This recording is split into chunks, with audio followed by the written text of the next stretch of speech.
Live. Pop this out. Oh, I can't even see from live. Pop the chat out. Pop the chat out. I'm so excited about this one. This is a cracker. Oh. Live. Oh, we are. Hello, my baby gorillas. I can't even see from live. Let's see if we're Pop in. the chat out. Oh, there we go. There we are in. Oh, here we go. Moment Anna Sarwar harassed by racist bully. Never said anything racist. Before fuming ITV journalist steps in to defend Scottish Labour chief. So our media, obviously, the Guerilla TV channel is a company and I'm a journalist. So the other journalists are protecting the MPs, MSPs. If anybody asks them questions the other journalists don't want to answer. Oh my goodness. So what I'm going to do just now is skip right on to the comments down here, because I think these are great, and then we'll go back and look at this guy. Now, it's worrying if he's on drugs. It worries me that I think we should be fair, because if you look at his face, he looks like he might be on drugs. And I think it's important he doesn't lose his job if he has a cocaine habit, and that's why he was acting erratically. So if he has issues there, I'm very supportive of if he's got a cocaine habit to go to NA and come off the drugs, because I mean that face looks like somebody who is on drugs, isn't it? And the fact that he erratically interfered in somebody else's live stream, and then he was screaming in front of I think it was ITV's or BBC's their live stream as well. He was acting completely erratically. So I'm very sympathetic if Mr. Peter Adam Smith has got a drug habit, and that's why he was acting erratically. So let's just go down. Now, I wasn't looking my best, obviously, here. I was just, I had been just walking about normally, and I'd bumped into Mr. Sarwar, so I wasn't obviously in that sort of thing. But we'll come back to what's actually... I'm not dressed appropriately to be actually speaking about this. So let's see. Show the comments. So Bob Sinclair... I don't trust anyone over 40 who wears a hoodie and can't even shave. Well, there's reasons behind that, Mr. Sinclair, why I'm actually wearing a hoodie, and I was obviously training. Obviously keeping yourself healthy in the middle of a pandemic is very important. But good point. But you've got 12 dislikes and 1 like. Why can't he shave? I don't understand. Well, there's reasons. I'm not shaving, I'm growing, and my hair's long as well. There's underlying reasons for that. Not connected to obviously me doing that, but I wasn't out, as you can see, dressed. I was out just normally. It was an accident that I actually bumped into Mr. Sarwar. I wasn't going out looking for Mr. Sarwar. Can't shave. This is from D. Gilchrist. What has his ability to shave got to do with anything? That's very kind, Miss Sarwar. 12 likes, 1 dislike, and this is the comments in the Sun. You obviously know what he does. He gets out of bed each morning, so perhaps you can explain. Reply.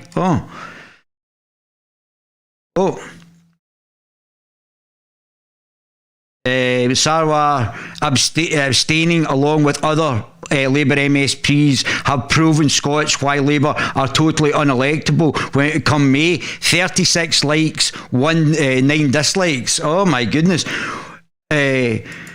What was racist? What was a racist comment? I missed it. So that's Mr. Gilchrist saying there again. 22 likes, 1 dislike. So the people know that I didn't say anything racist. The people say they know I didn't say anything. So that's the average man and woman in the street who know, after even reading this besmirching article as well, besmirching that I never said anything racist to Mr. Sarwar. I don't believe Mr. Sarwar is a different race anyway. So I don't believe in race. I don't believe... my best friend growing up was Hong Kong Chinese. I didn't think he was a different race from me. I think he was part of the human race. So the people know. So this David A. Patrick, what has that got to do with the matter in question? Do you condone what happened Hearted. So in 18 dislikes, 5 likes. Oh my goodness. So I don't really know what he thought. So it's Nanias. So they're trying to shut down free speech again. Completely right. It wasn't us. Oh, brilliant. And that's exactly what they're trying to do. You guys know what they're trying to do. Using the old racist line, that's pathetic, and people should stand up before it's too late. 36 likes, 10 dislikes. So how's Big Mackie D? So how is it racist? 35 likes, 7 dislikes. Angela Smith, the comments about there being nothing to see here, and the previous lack of racism as part of a wider racism, Angel Smith, in this country. Nothing was racist. Maybe it was racist, the children being targeted who were under 18, as we saw what was happening in Pakistan with non-Muslim children, whether Hindu, Sikh and Christian. So maybe that's what you're talking about. I'm not quite sure. 35 dislikes, 10 likes. I'm no fan of Sarwar, but he should absolutely not be subject to this onslaught. So a journalist asking Sarwar questions about things that are relative to him being a politician, I shouldn't be asking. Is that what you're saying, Miss Smith? Peter was absolutely right to call out what he witnessed. He didn't witness anything. He just stroked up in the middle of this and didn't witness anything. He didn't even know what we were talking about. Adam Smith didn't have a clue. Peter Smith didn't have a clue. Didn't know. Wasn't privy to the conversation. Didn't even overhear it. Just decided to interject. So that if you're accepting that, that means I can interject in the middle of ITV or STVs when they're actually holding conversations with the politicians. If you think that's acceptable, why would it be acceptable for him to be unethical and interject himself in my conversations? What's his name? The Sky journalist asked me to do something, I said yes, and when he just said, stop, can you mind not taping that? And I said no problem at all, and it was respectful to him as a journalist. That was me being ethical. That's when Peter Smith was going, oh racist, oh that's racist, everything's racist, in front of another journalist trying to tape something. I asked him to step away so that the journalist could hear themselves speak, because it's very rude when a journalist is trying to do their job and people are interjecting, especially other journalists. Oh my goodness. So what Angel Smith is actually saying is that I shouldn't be asking Mr. Sarwar awkward political questions. Is that what he's saying? And then Humongous. Watch the live stream. There was no racist comment. Thank you very much, Humongous. Absolutely brilliant. We'll give him another like there. There was no racist comments. There was some crass comments that should have been articulated better, which is completely correct. I should have articulated better, but it was because obviously it was rushed. This is only previous by the presenter, who probably undergone the fashionable unconscious bias training, aka brainwashing, into being the actual racist and hate yourself. That's brilliant. Explain the racist aspect. Brilliant, Mr. Big Mackie D. Nothing racist here. Jesus Christ. 41 likes, 9 dislikes. I mean, I'm touched. I'm touched by what actually the people are actually saying, because I didn't say anything racist to Mr. Sarwar in the first place. It's just a way to cover up the abuse of children. Easy way to dismantle someone's argument, call them racist on behalf of someone else. Oh, that's all this way for nothing. 42 likes, 7 dislikes. Frank Black, this guy is well known for anti-Islamation views. Anti-Islamation views. Yeah, no, that's because I've read it, Frank Black. He does not pretend to be anything remotely woke. That's right, mate. I don't believe in free speech, and his views are what they are: legal. The ITV guy clearly made it his business to play the race card as part of an agenda. That's brilliant, Mr. Black. Absolutely brilliant. That's completely correct. For the Guerilla TV guy to attempt to bring up the fact that Sarwar did go on a rant in a debating chamber in Scotland's Parliament, demanding to know why in the 98% white indigenous Scottish country most of the jobs except his and the Justice Ministers were held by white people. Sort of obvious, is it not? Sarwar was at it and being racist. Brilliant. Absolutely brilliant. Spot on. Brilliant analysis. Great. Where held by white people. Sort of obvious, is it not? Sarwar was being racist, not this Guerilla TV guy. Absolutely superb. Brilliant. Hi Davey, looking forward to the chat. Hi Bernadette, how you doing? Hi Davey, hi John, how you doing? Did you get your korma last day? I love kormas, love Indian food. I used to live with 5 Indian guys when I was doing a masters at Strathclyde Uni. Hi Tracy, how you doing? And I used to live with 5 Indian guys, and they taught me how to eat curries with yogurt. They got me. In fact, I liked them so much I could have left, but I stayed in the dorms, which weren't the greatest. And I stayed with them because I liked them so much. These 5 Indian fellas, absolutely lovely guys, very clever as well. Sort of obvious, is not? Sarwar was being racist, not the Guerilla TV. As for the rape culture among Muslim grooming gangs in the UK, it's well documented and one of the most horrendous industrial scale crimes ever committed on British soil. The man has a right not to be silenced by race card players like those 2 agenda-driven non-entities. 61 likes, 21 dislikes. In essence, you're biased again. So, David A. Patrick, in essence, you're biased against Mr. Sarwar. You're spot on with that. Oh dear. Humongous again. Don't really like Mr. Sarwar, but he gave as good as he got. He didn't give anything. He didn't say anything. And there was no. Mr. Sarwar did not call me a racist. He called me far right, which I'm not, which I'll prove in a second. But I don't understand where the racist bit came in to this though. 63 likes, 7 dislikes. Absolutely brilliant. Well done guys for standing up for yourself. Not even standing up for me, for standing up for yourself. Well, why don't you visit the area and do some investigations then? You know, that's not a bad idea. Not sure myself, but Valentine looks inbred. Oh, aye. I don't think I am. I don't think I am. But obviously, inbreeding is big. This is Stephen McScooter, which does not help the situation. Oh, that's nice. 24 likes, 29 dislikes. Inbred. But obviously, inbreeding's a problem in various, like the Jewish community, even within royalty, within the certain aspects, inbreeding is a problem, and it's advocated for in the Quran under the Prophet Muhammad, who said to his child to marry their cousin. So obviously inbreeding is an issue. As far as I'm aware, I've got 4 grandparents, but unless you know something I don't know, Mr. McScooter, then I'll be quite happy to check it out. Maybe there is a possibility. We're all meant to be connected, so there is a possibility generations before, but inbreeding is a problem.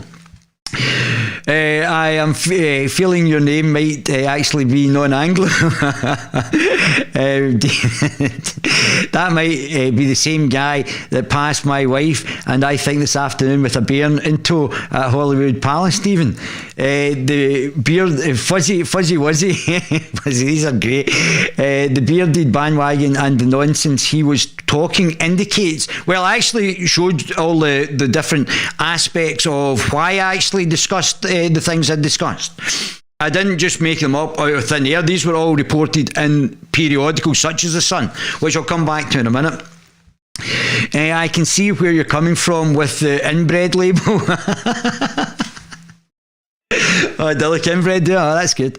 I think he's just a typical SNP voter, bud. Don't vote for the SNP. I would vote for either the Scottish Libertarian Party or the UK Reform Party, especially after Sir Tom Hunter came out and said Scotland should be like the Singapore and Thames, which I totally support. None of those 5 parties would actually support that either. Laugh out loud. So I'm not the only one that noticed the unshaven look of a loony. Well, I was unshaven because I was out training. I don't know if I still look like a loony here, but I certainly was out walking. So it was an opportune meeting. It wasn't something that was pre-planned. I'm no medical expert, fuzzy wuzzy, but loving cousins is sure a big no-no. That's correct, and I totally agree with that. Valentine is probably a product of that. No, I'm definitely not.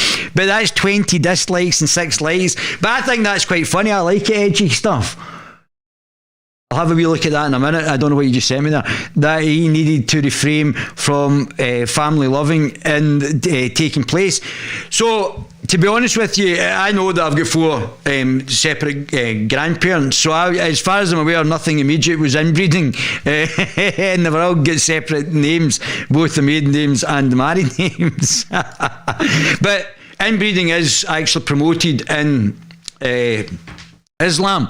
So let's just have a wee look at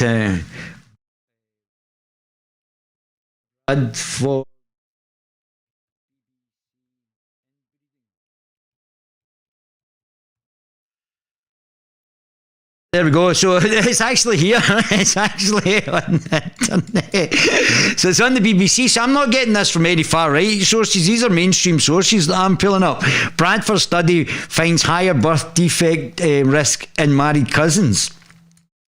So the number of babies born with birth defects in Bradford is nearly double the national average. And because obviously, as I said, it's promoted in Islam, research conducted in the city shows the study found this was largely because of marriage between first cousins.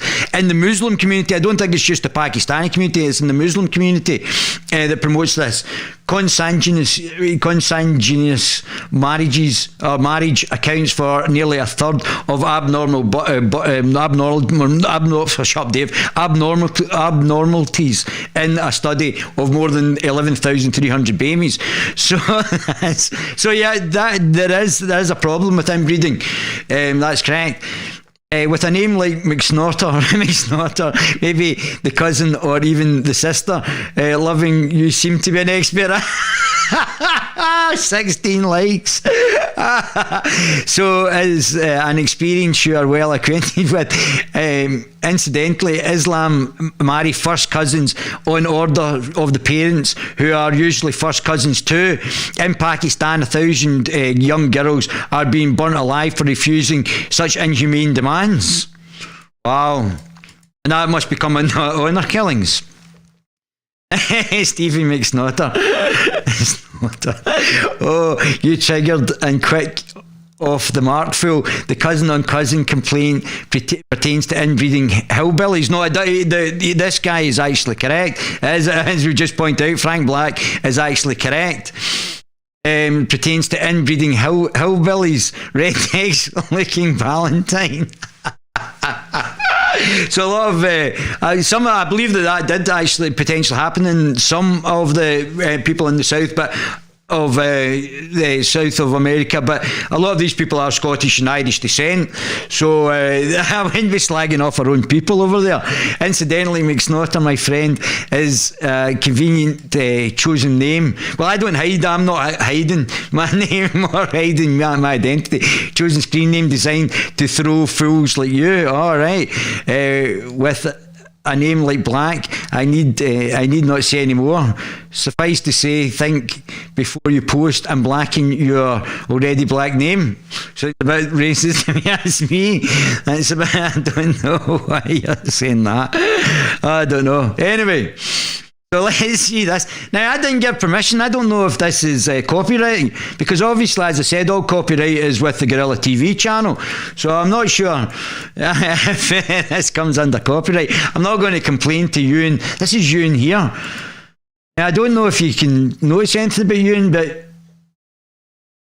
Ewan seems quite unique, doesn't he? Check. Deliverance comes to mind. Oh dear, I don't know. That's quite interesting. So Ewan is a big time reporter with the fantastic periodical The Sun. Where I actually got one of the questions from was one of the Sun articles. So I sent them all this. I'll show you that in a minute. Sorry.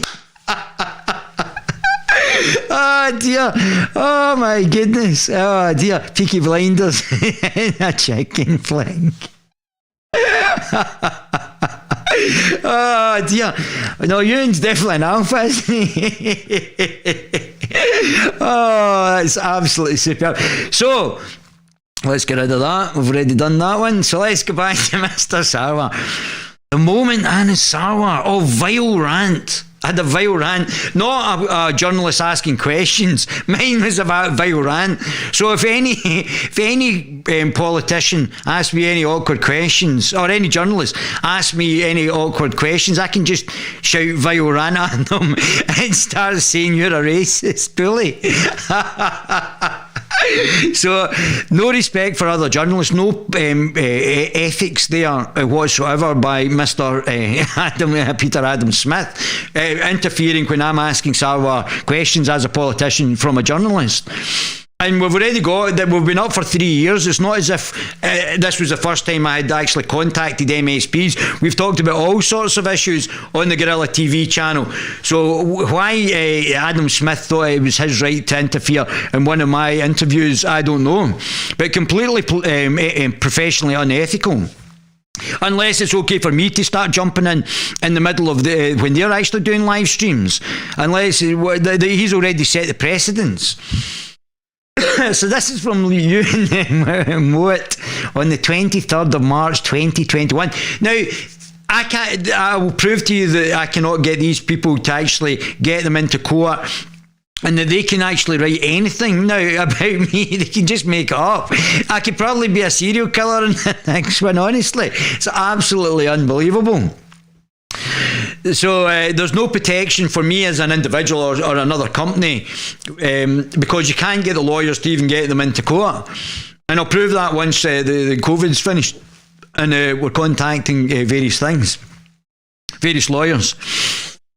So the moment Anna Sarwar harassed by racist bully, I didn't say anything racist, before fuming or on drugs journalist, ITV on drugs journalist, because what he did was completely irrational. Mr. Sarwar was actually okay, to be honest with you, apart from calling me far right.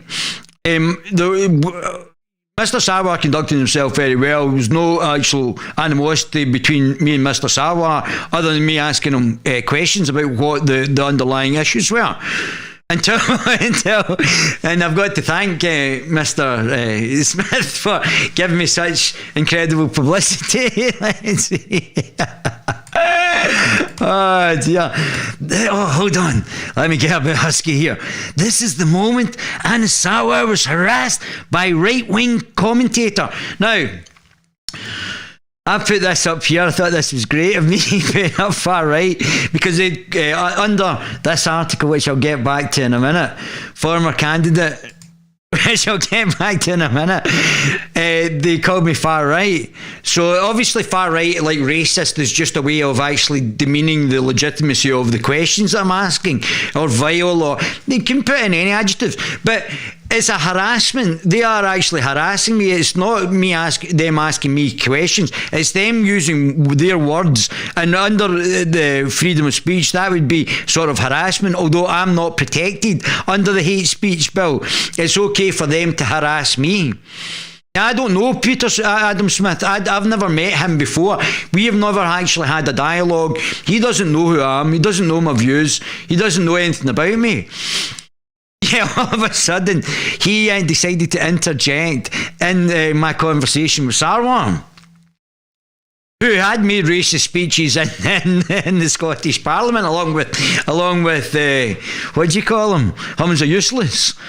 And they were making openly anti-white racist, and then brought in legislation for the hate speech bill that's only going to affect white males and white females, Indigenous white males and white females. So they've already started a racist. So any pushback against that, then you get described as racist, and asking them questions about their racism.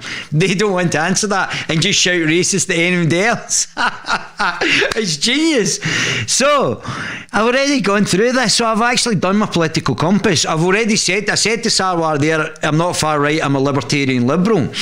So you can actually just click on this. Well, hello, my baby gorillas. And I know you can't. And I'll just skip right along to the end of this. You're in the libertarian side of it. So this is my political compass.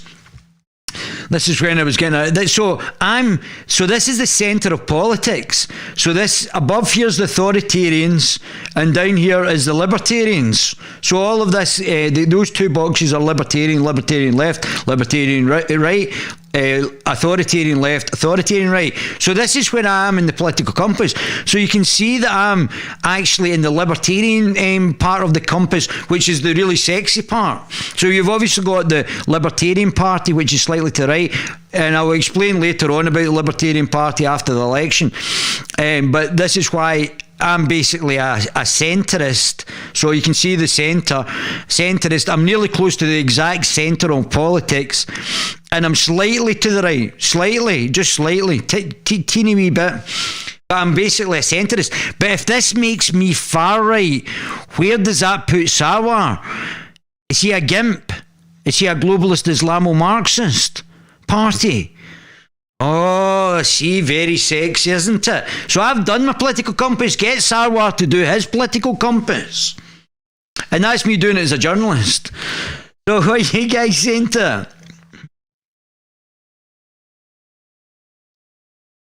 What are you saying? Good evening. Hi there, Shabby. How you doing? Good evening, Trip. It's good to see you all here. Thanks very much for all tuning in.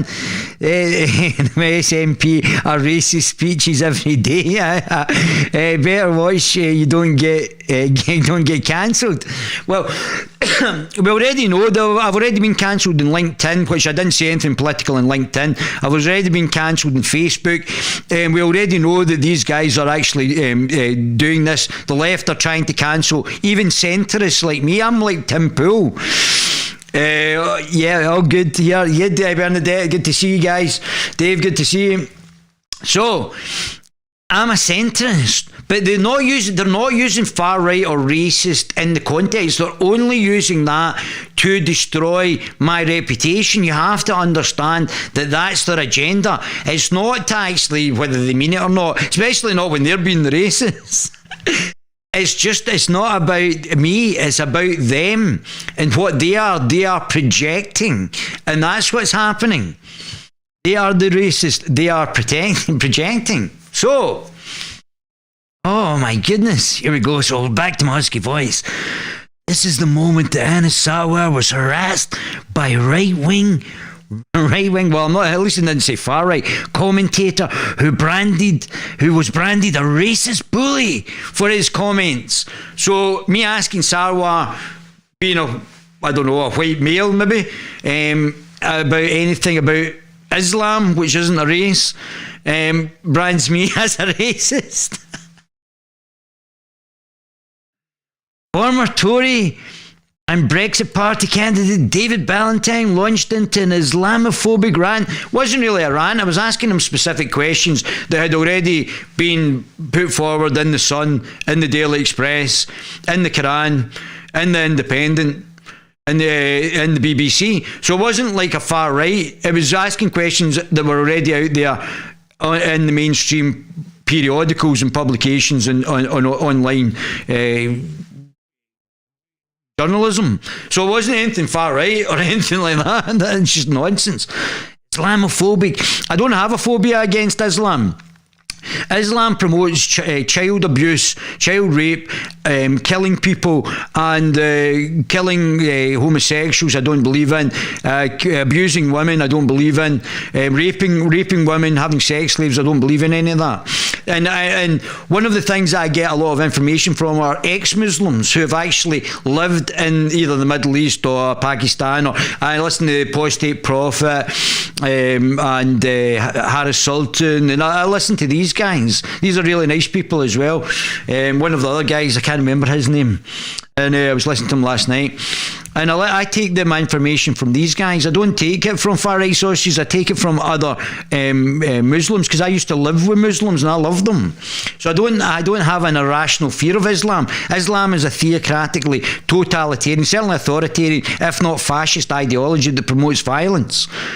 We've already seen by the teacher who has got death threats against them for showing a cartoon that they deem as blasphemous, and the government are doing nothing. So it's not a phobia. People are being killed under the name of Islam. Oh, there I am. I'm looking a bit rough there. I think I look a lot better. I look a lot more fresh-faced here. Looking a bit rough there.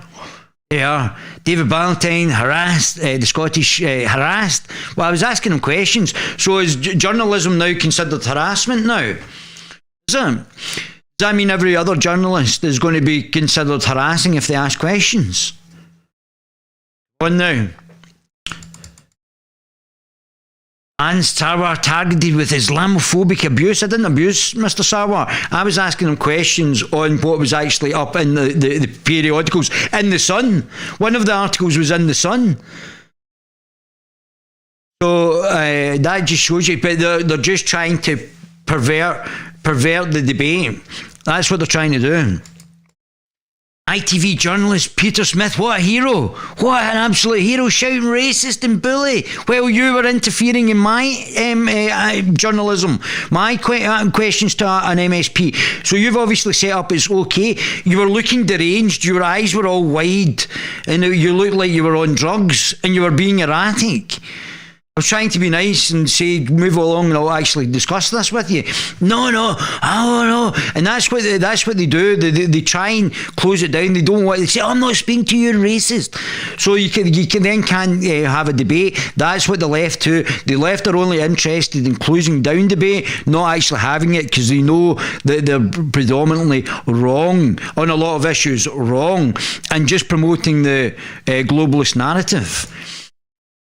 He filmed the incident. Yeah, we're an online political channel. Of course I filmed the incident. It wasn't an incident. It was a journalist asking a politician questions. It wasn't an incident. The only incident was when Peter Smith decided to interject. That's when the incident happened. Me talking to Sarwar, I would have spoke to Sarwar right across the road to the Parliament, and I would have said to you, thank you very much for the conversation. And then I was walking away, and then Mr. Sarwar followed me, and I just asked him, you didn't answer any of the questions I asked you. And that was noticeable as well. It was picked up by other people as well. Oh, look at that. So he filmed the incident and posted the footage on his Guerilla TV channel on YouTube. And on other publications as well. We're on Gab and Minds, and we're going to be in BitChute, and we're going to be doing that.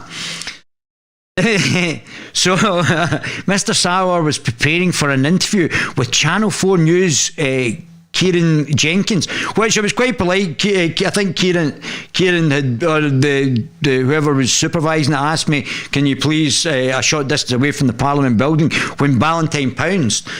Well, I didn't know they were doing the interview. When they said they were doing an interview, I respectfully stood back. Unlike Peter Smith, I respectfully stood back, waited for Mr. Sarwar to finish his interview, and then spoke to him after he had finished. That's how respectful I was to the other journalists. Whereas Peter Adam Smith, who doesn't know me, never met me before, decided to pounce. It was him that pounced in the middle of me speaking to Mr. Sarwar and asking him journalistic questions. The far right pest. Well, I've already established that I'm not far right. I've done my political compass test, so I'm not far right. I'm a centrist politician as well as a journalist as well. So I'm certainly not far right. And I didn't know journalism is now referred to as being a pest. Is that what it's called now?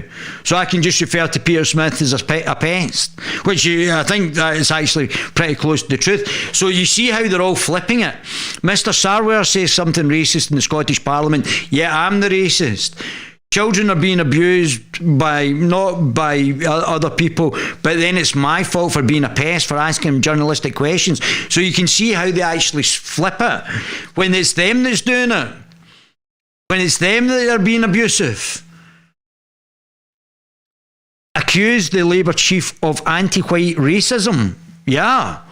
Not to mention the fact he made the anti-white speech. He also brought in the hate crimes bill, which him and the Labour Party supported, along with the SNP, which can only be described as or anti-Indigenous racism, should I say, anti-white racism, if that's what they want to describe it. Suggests that there were too many white people in Glasgow and Scotland. And that was me misspeaking. What I was meaning to say was he said that there was too many white people in positions of power, rather than allowing people to rise naturally, regardless of their ethnicity. He was saying that because they were white, they shouldn't be there in positions in the government, which I would suggest was racist, rather than actually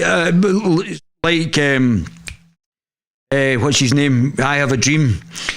That he judging people by their content and their character. What Sarwar was talking about was completely just based on the skin colour. Mr. Sarwar responds, "I'm not sure I ever said that." Okay.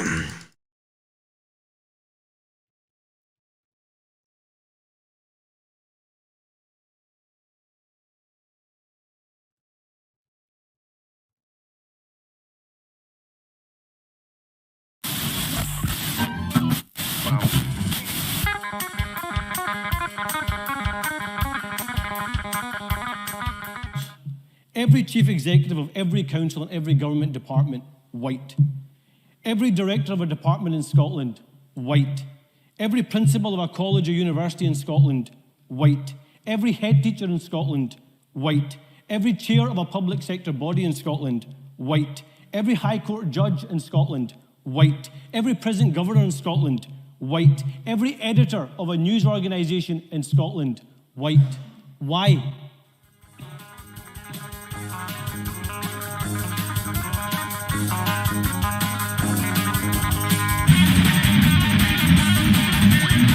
So this is from James Rankin. You can look at it yourself. Now, to me, that's a racist speech. That's a racist speech. But I would never do that about people of different ethnicities in Scotland. White, black. If you change the name from white to anything else, then you would see how unacceptable it is. Mr. Sarwar repeatedly responded, "I'm not sure I ever said that." Well, I would beg to differ. Mr. Sarwar was getting ready for an interview when Ballantyne appeared. Now, it was literally me just appearing because I wasn't actually anticipating Mr. Sarwar being there. There's Mr. Smith, who does look like he's potentially got a coke habit, and that's why he was acting erratically. So I'm conscious of that. I don't want anything to happen to Mr. Smith, but if he has got an underlying drug problem, I would say to go to NA, Narcotics Anonymous. They do a lot of good work for helping people with drug problems, which explains his erratic behaviour as well. Mr. Smith came to support Mr. Sarwar. Oh, did he? After witnessing a racist comment. Everything I put up was up on the internet. There was no racist comment. So there was nothing racist said to Mr. Sarwar.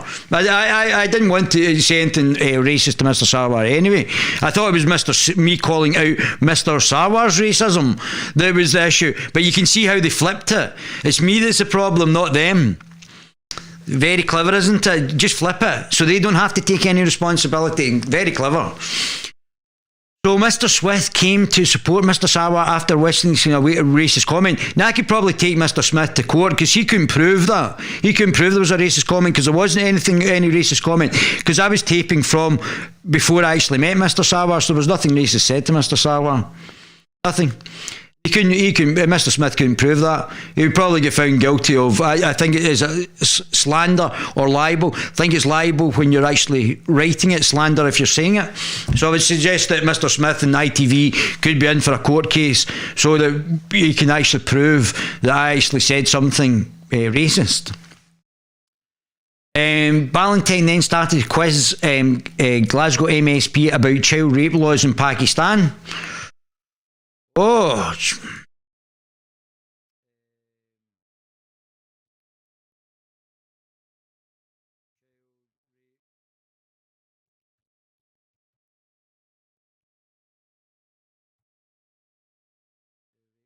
and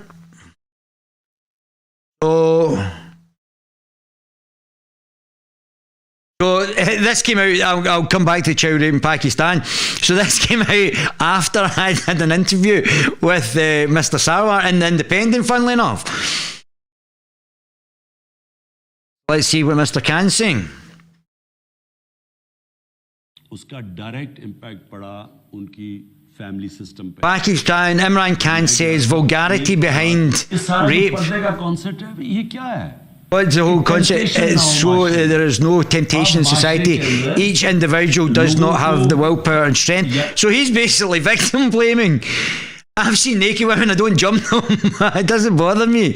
But the fact is that he says that the men, and this is coming back from what happens under Islam as well, they're blaming the women for it. So let me just get this. Let me get this up like that. So I'll read this out. उसका direct impact पड़ा So Pakistani PM Imran Khan says vulgarity behind rise in rapes. And we can see the same thing happening here in the UK because of this, by the Muslim community as well, to non-Muslims, whether they be Sikh, Hindu, Christian, anybody else.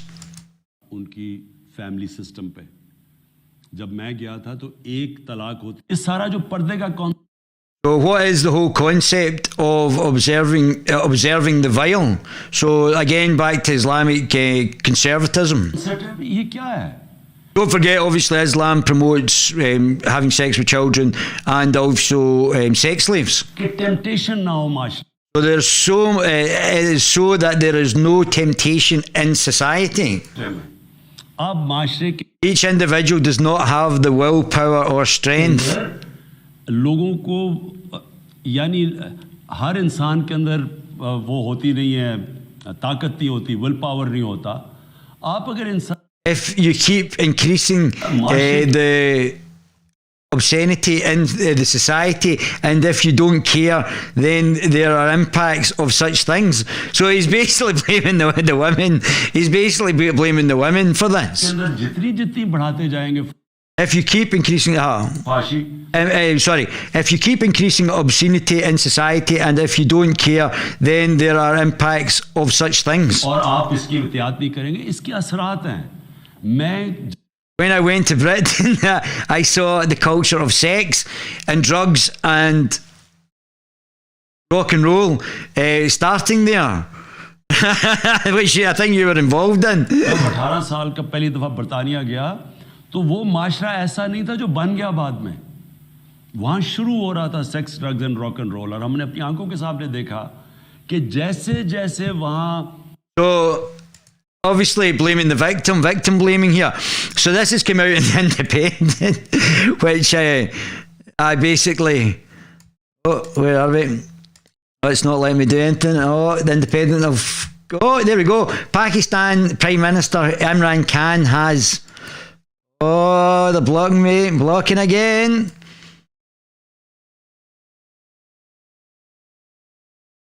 Oh, no, they're not letting me do it. So you can see that if it comes from the top down, here we go. A 5-year-old girl forced into marriage with a 22-year-old man in Pakistan. Police reportedly, so this is in the Independent. It's not for like far right sources. This is the Independent. Arrived too late to hold the ceremony, so they just let it happen. Rachel Roberts on the 28th of July 2017. The girl, aged 5, had reportedly been forced into marriage with a 22-year-old man in Pakistan. Police were called to the ceremony. I'll leave the rest of that there. Rochdale child rapist fled to Pakistan during a grooming trial for almost 20 years.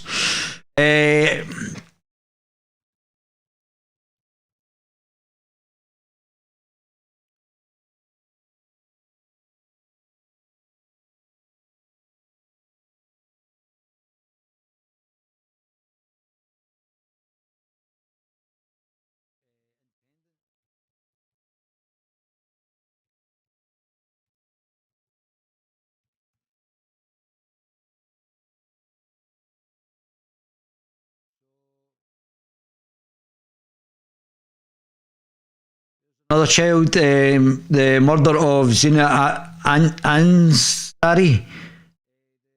Direct bill that individuals found guilty of child abuse face a minimum mandatory life sentence. Oh, sorry, a mandatory sentence of life imprisonment. So, child marriage, that's it, marriage. Pakistan prevented from banning child marriage because it's un-Islamic.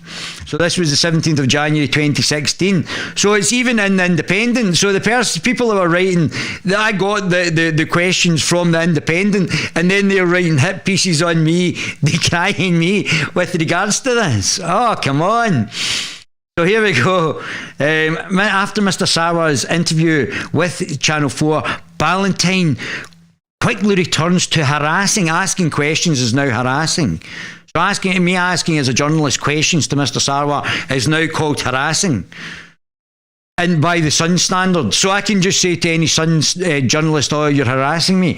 Talking about alleged crimes by Muslims and asylum seekers in Glasgow.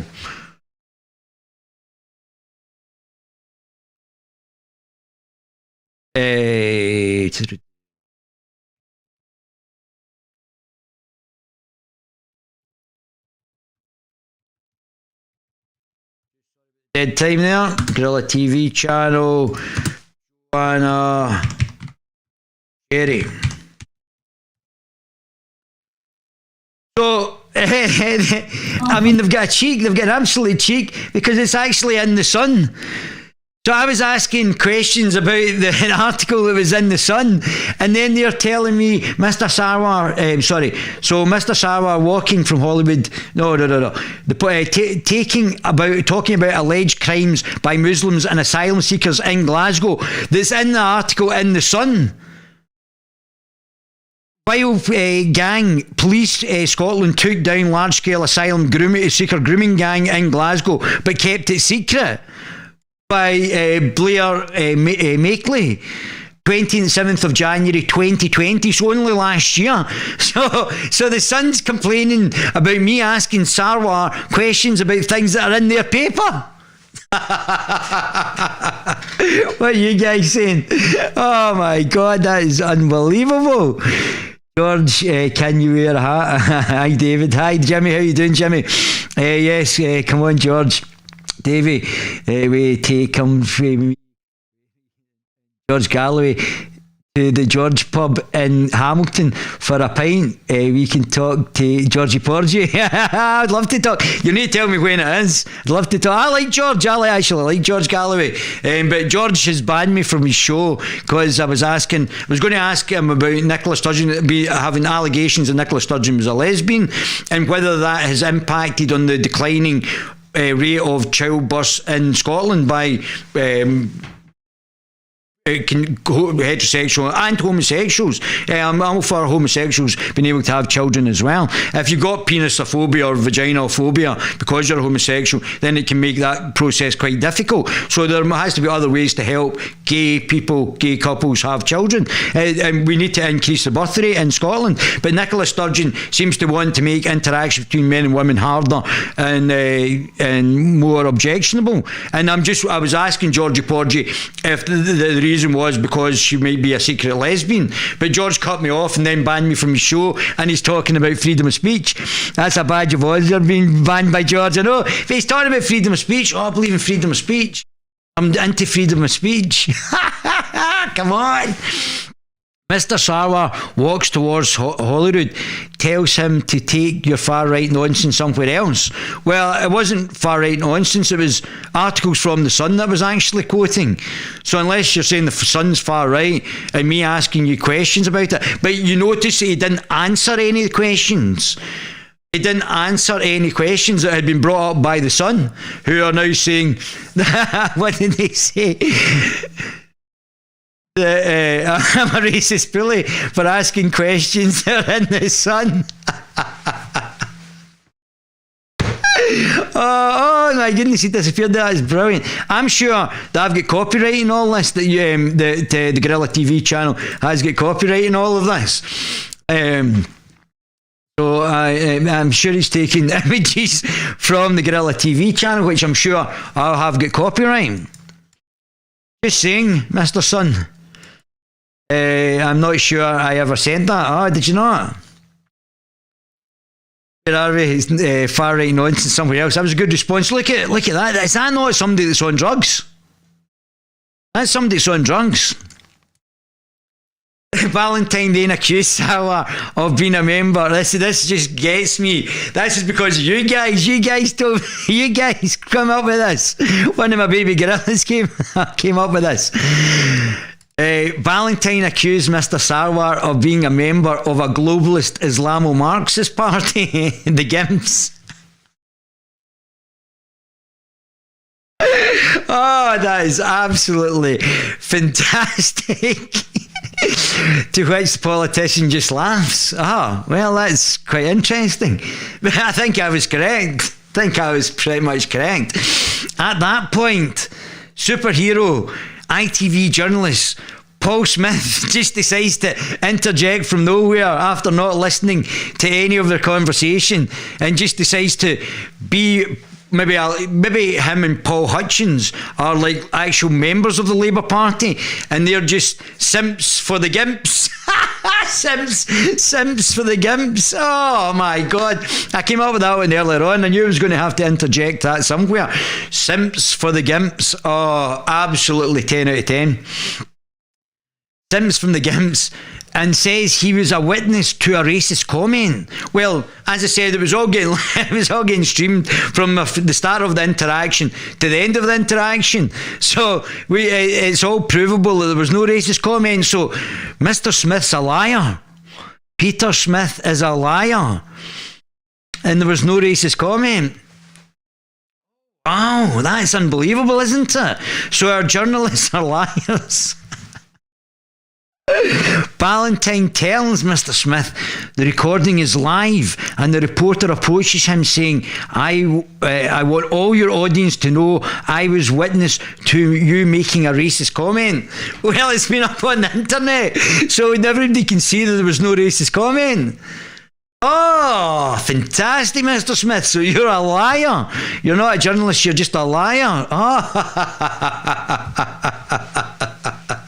I wonder if you could prove it in court. I wonder if we went to court, you and ITV could prove that what I said in that section there was anything racist about it. I wonder if you could do that. If I get a lawyer and the lawyer's prepared to take ITV and you to court, and for your interjection in our company, the Guerilla TV Channel Limited, you can actually prove there was something I said that was racist. Not looking my best, I have to say. Not looking the best. I look a lot smoother now. Valentine followed Mr. Sarwar from his interview until he walked into the Parliament building. Well, I wasn't really following him, I was actually walking away, and Mr. Sarwar followed me. But I only had one other question I asked Mr. Sarwar, and that was, why did you not answer any of the questions? So he just came out with a lot of nonsense and didn't answer one of the questions in any sort of depth. So that's quite interesting, isn't it? If you just don't answer any questions. Mr. Smith and a colleague then walked Mr. Sarwar towards the Parliament building after interjecting in my and shouting abuse at me, and then interjected in me having a conversation about real life political issues. But I think Mr. Smith might be a member of the Labour Party, as Mr. Hutchins is, or certainly simps for the GIMPs, and they are simp for a GIMP party, and that's what they do. With Mr. Valentine continuing to not rant, ask journalistic questions actually, but to rant at their backs, was actually asking about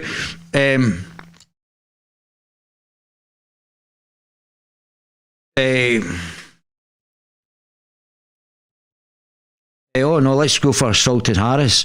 Where's Harris? If you actually look down and go to Salted Harris, lovely fella this guy. Long in that.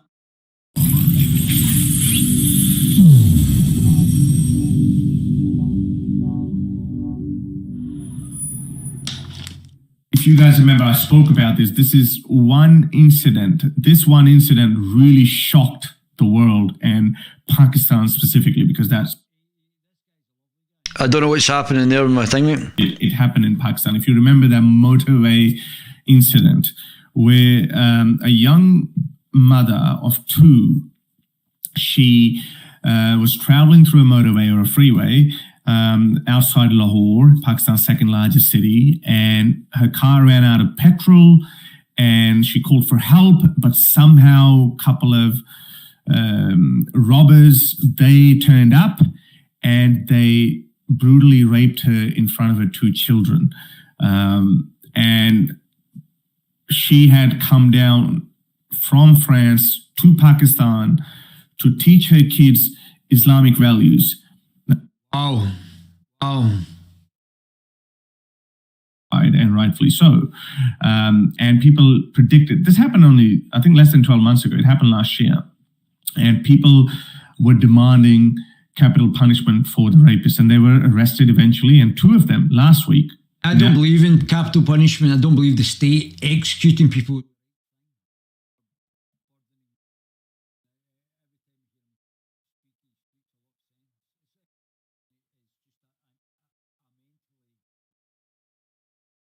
Her mental peace, or any little mental peace that she can get out of, is far more important than the well-being of those perpetrators. But anyway, so been given death sentence, and I'm, as I said, but another part of me says that, like, state can't be brutal like the original perpetrators. You can't become an animal with an animal. If a dog bites you, you don't bite back.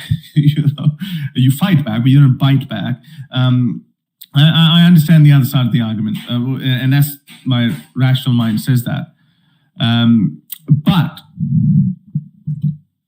that crime shocked the nation, and we thought that this is going to serve as the now infamous Delhi rape case, where this one young woman with her, I think she was with her husband or a boyfriend, and then 7 guys attacked her and they raped her, and then they threw her off the bus and she died. And I think those guys were arrested, and I don't know if these guys were Muslim.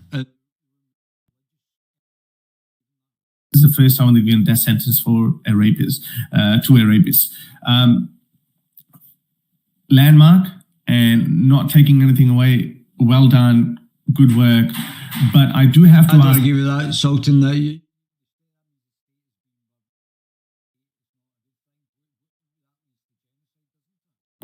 the justice that she deserves, she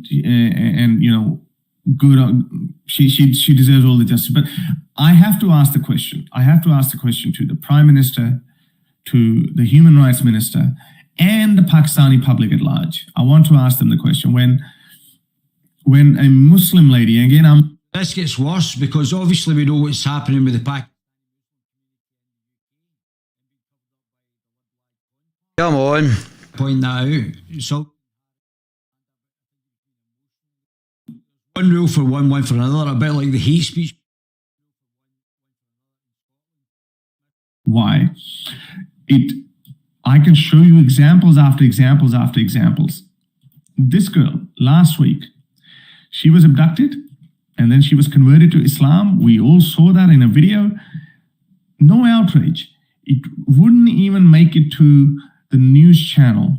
Some people on social media talk about it and then they say, okay. This is the fascist mob that's happening down...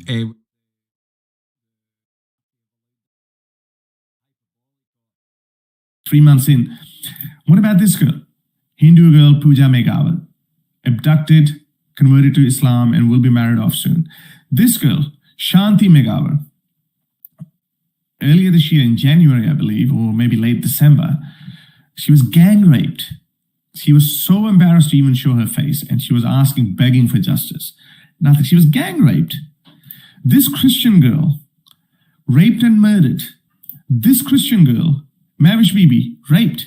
This little 14-year-old Chitrali girl married off to an MNA, and they spoke about it briefly because this member of the National Assembly was from the opposition party, Islamist party, Maulana Fazlur Rahman Maulvi Diesel's party.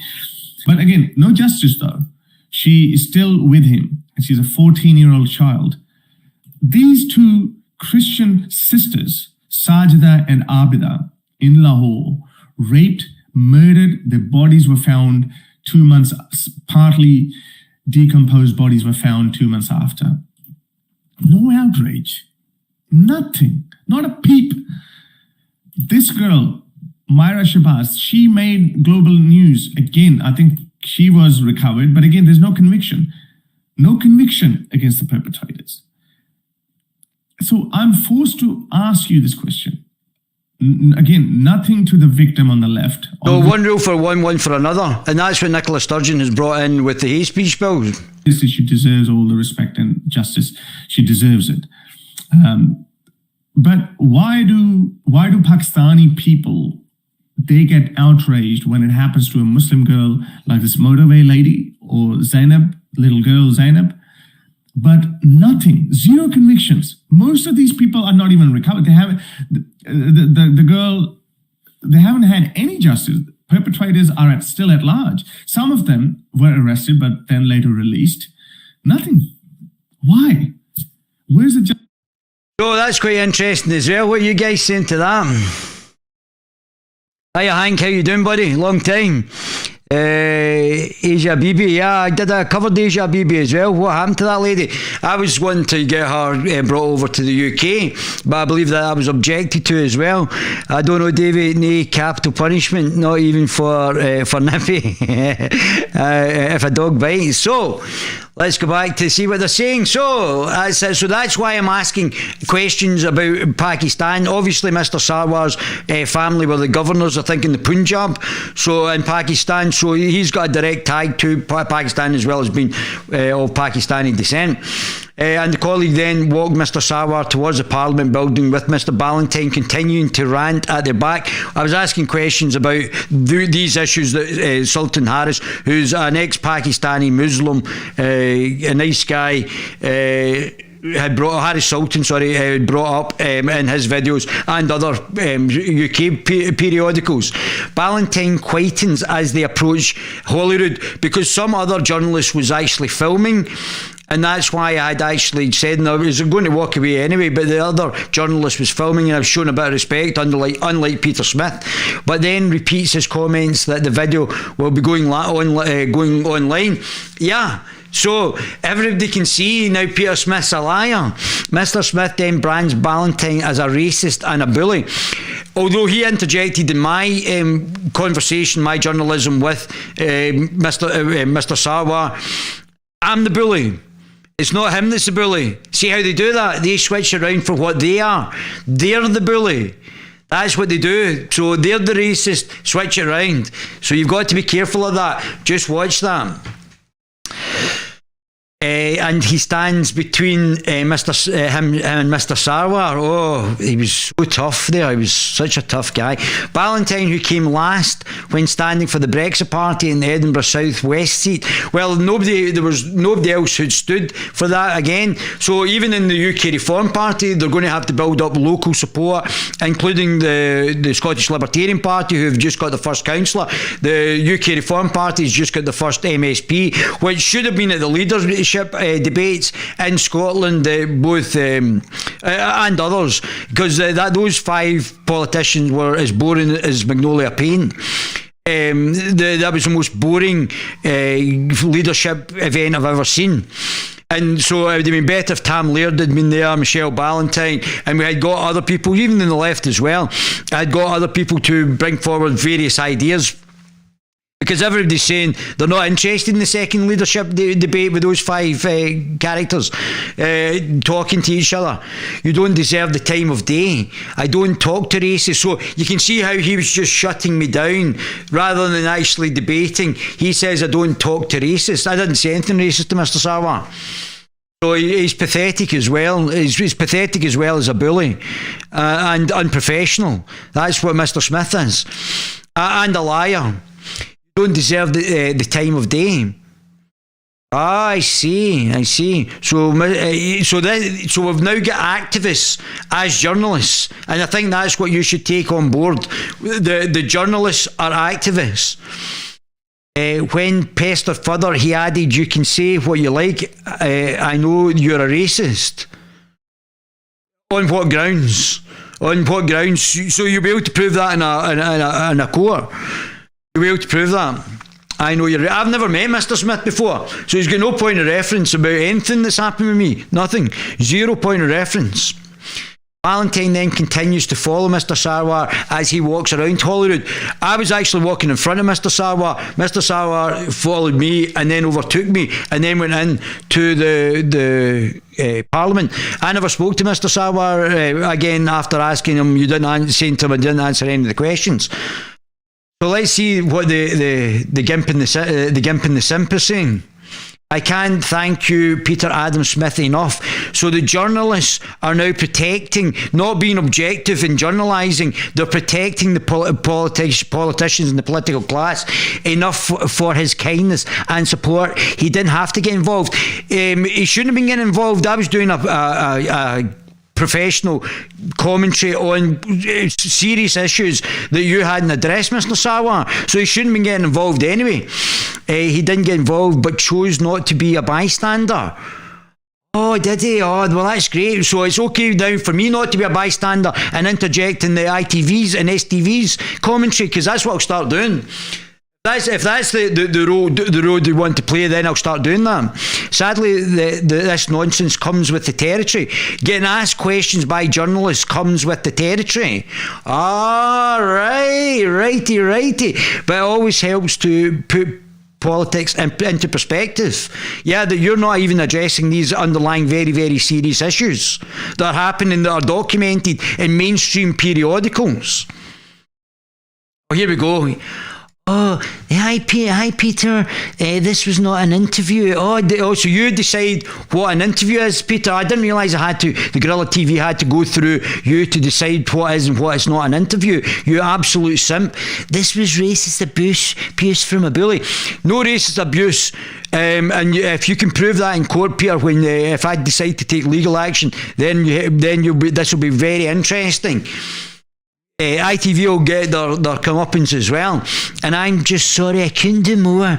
Oh, what would you done, Peter? What would you have done? Nothing. You're a fat weirdo. You would have done nothing. YouTube are aware you're hosting racist abuse. I've not said anything racist. There's nothing you can look back on that. I've already stated that I don't believe in race. I don't believe people who don't look like me are a different race. So there's nothing racist on the Guerilla TV channel. So just talking absolute drivel as usual, Peter. Oh, that's great, Peter. Aware of YouTube, are you aware that you're hosting racial abuse like this on your platform? Nobody saw any racial abuse. You've just been seen through by the comments that are on the Sun's newspaper. What was racist? Because there wasn't anything racist. All right, Peter. So you're a liar. So ITV have got a liar for a presenter and somebody that interferes, is unprofessional, interferes in other companies' interviews with politicians. That's what Peter Smith is. So Peter Smith's a simp for the gimps. Are aware that you're hosting racist abuse like this on your platform. There's no racist abuse. That's why they're still continuing to host it, because they know that there's no racist abuse. And Twitter safety. Please be aware of the content of this account on your Twitter site, Guerilla TV channel. So he's basically sticking him in. So this is what they try to do. They try to close down anybody who is objecting to the GIMP agenda, the globalist agenda, and they will try and close it down, while ITV continue with an oligopolist type of monopoly on the media.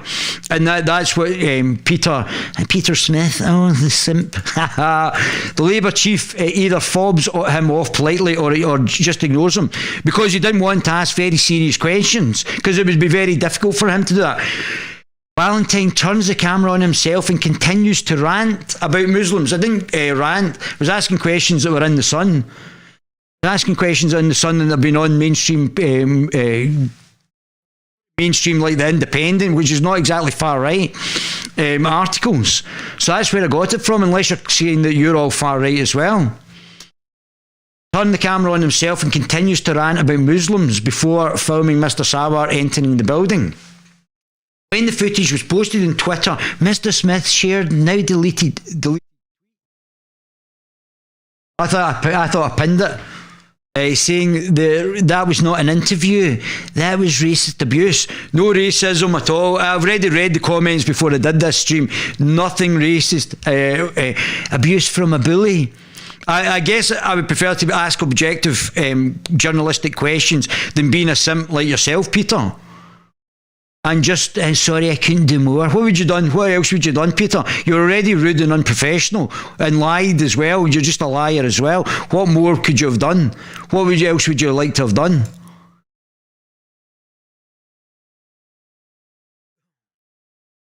He also tagged YouTube and highlighted the abusive footage. I didn't abuse him. I was asking journalistic questions. If I was abusing, I think the only person that was abusing anybody was you, calling me a racist and a bully. I think it was you that was the abuser. I never called you anything. Oh, now I think we think you're a simp for the gimps. Mr. Sarwar then shared Mr. Smith's tweet. Oh, it's like the journalists, rather than being objective in journalising, are now actually simping for the political class. So when they actually see an objective journalist and actually get them to ask the questions, they get found out for their ineffective work, their ineffective journalism. Oh, Peter Smith. Mr. Smith then shared Mr. Smith's tweet, thanking for his support. So Mr. Smith might be a member of the Labour Party and finds all of this acceptable. He might be actually been put in place to actually simp for the gimps rather than being an objective journalist. He certainly looks like he's got a drug habit and he's acting erratically. What are you guys saying? Ask Mr. Smith for a square go. I would do it for charity. I would certainly do it for charity. If Mr. Smith wants to do a boxing thing, I'll do that for charity. If that's because it did sound like an underlying threat where he was saying if I would have done more. So if Mr. Smith wants to do something for charity and we'll do a boxing promo, I'll quite happily do that with Mr. Smith, because it sounded like he was trying to. I think that's where you're going with that as well, John. It sounded like he was making some unveiled threat. So I'm quite happy if he wants to do something for charity. We'll do an amateur boxing night, and you can do it for charity if Mr. Smith wants to do more for charity. Quite happy to do that. And now he wants YouTube to deplatform you, and they are disgusting beaters. Of course they are. Of course they are, buddy. Of course they are. That's what they want to do. They don't want to have any debate that criticises the globalist agenda, but they will shut you down.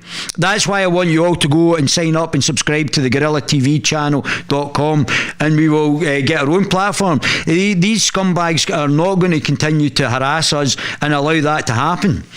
No chance. Robbers are more like mechanics. And don't vote for the five parties. Don't vote for the Greens, the Lib Lab, Con Party, or the SNP. They're just as bad.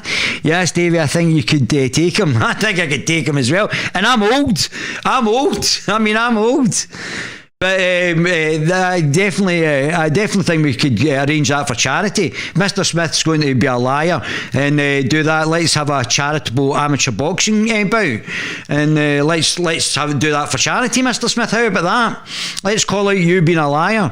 If the courts aren't prepared to actually take it through, let's do it civilised and a bit of jousting like the old days. Sadly, this nonsense comes with the territory. Journalists asking me questions. I can't believe that. Me being a politician, I don't want to be asking any questions as a politician. I just want to be left alone. But it always helps to put politics in perspective. Oh, that's great. David Ballantyne, critical of Islam after being jailed. Well, I was critical of Islam because somebody in the jail gave me a Quran, and I actually read about Islam. So I actually understood it by that time. I didn't have any perspective on it prior to actually being given a Quran and actually reading it for myself while I was in jail, which is correct. In Dubai, over a row with a taxi driver over a £2 fare. No, I was attacked by a taxi driver who admitted to attacking attacking me over money that I had paid him that came out of an ATM that was traceable, and he attacked me for nothing. And then he attacked me again for the second time when I defended myself. Then I was sent to jail hell for 2 years, allowed to starve on the streets where my father died, and I couldn't come home for my father's funeral. So yes, but it wasn't because of the incident. It was because I read the Quran and understood it. He used his YouTube channel to rant about a gay mafia. Well, it's not really a rant. It's out. That again is out in other periodicals. And we already know that Nicola Sturgeon there's been allegations which I didn't start. I don't know anything about Mr. Sarwar. I mean, I haven't commented. I've never made a comment about Mr. Sarwar. Somebody came and said to me that Mr. Sarwar got the wealth in Pakistan by importing Pakistani. His father got the wealth from importing Pakistani heroin, and I think that's slanderous. I would not say that. And his brother was a coke dealer, and I've never mentioned any of that because I think that's slanderous, and I won't mention it. But that's been given to me by somebody within the Indian subcontinent's diaspora in Scotland, Scottish individual here. But I've never mentioned any of that because I think that's slanderous, and I wouldn't comment on that because I don't know if that's true. I've got no proof of it, and I wouldn't mention it. So he used his YouTube channel to rant about the gay mafia. Well, we already know that Nicola Sturgeon is bringing in legislation that affects predominantly men, and that's it. And she's already been called out in it. She did an interview which I've already covered that calls her out. That some 19-year-old guy said that she's trying to bring in all this stuff about men. It's only about men. She's not balanced, and which would come from a intersectional lesbian feminist agenda. And that's what I'm basically calling out. And also there's other people obviously potentially in this gay mafia, as well as describing Islam as a child rapist death cult, which is correct, and defended Tommy Robinson, far right Tommy Robinson. Now, Tommy Robinson's also done his political compass test with Jonathan Wong of the Lotus Eaters, and Tommy Robinson's seen to be as a liberal. He's actually even closer to the centre of politics than I am. But they don't want to say that Islam might be the problem. It's not me or Tommy Robinson that's the problem. Or they want to make it us that's the problem, not that Islam's the problem, which I would suggest Islam is the problem. Ballantyne denied being racist when approached by The Sun. I don't believe in race. I don't believe Mr. Sarwar is a different race. I don't believe that other people who don't look like me are a different race. We have approached Scottish Labour for comment. Yeah, I don't think they'll comment anyway. Mr. Branded Shooter, a racist. So you can see where the agenda's been pushed. There's something in America now. This guy said he had a sex addiction and he killed 2 white people as well. But we can see what Mr. saying here. What's frustrating for me is seeing the shooter say, "Oh, it wasn't racism, it was sex addiction." First of all, you, man. You killed 6 Asian people. Specifically, you went there. If there's anyone who's racist, it's a mother who kills 6 Asian women. Your murders speak louder than your words. 6 Asian women were killed. And you know, in a way, what makes it even more... But he's also not mentioned there that 2 white women were killed as well. So, but we know the Noah's pushing the agenda as well. I mean, he has a race baiter as well. Only there are racists, there are people who believe that people don't look like you're a different race, and he's pushing this agenda as well. Is that we saw it coming. We see these things happening. People have been warning. People in the Asian community have been tweeting. They've been saying, please. But it's mainly black people that are attacking Asian people. It's not white people. It's disproportionately black. Keep saying black. They've got me brainwashed into it. People of an African American origin. We're getting punched in the streets. We're getting slurs. Yeah, that's happening from African Americans, and it's all been taped as well.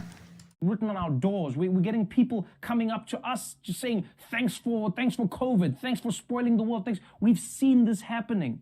It's coming predominantly from the. It's not exclusively. There are some people, white people. You shouldn't be doing that to Asian people anyway. People from Asia, you shouldn't be doing that. You shouldn't be abusing them. But I mean, it's coming predominantly from the African American community, from the clips that we've already seen on Twitter. And while we're fighting for it, there are many people who've been like, oh, stop being so woke and so dramatic. Kung flu, come on, ha ha ha ha ha ha ha ha ha. It's just a joke. Yeah, it's a joke that has come at one of the most tense times in human history. Yeah, by the globalists. By the globalists. What are you guys saying?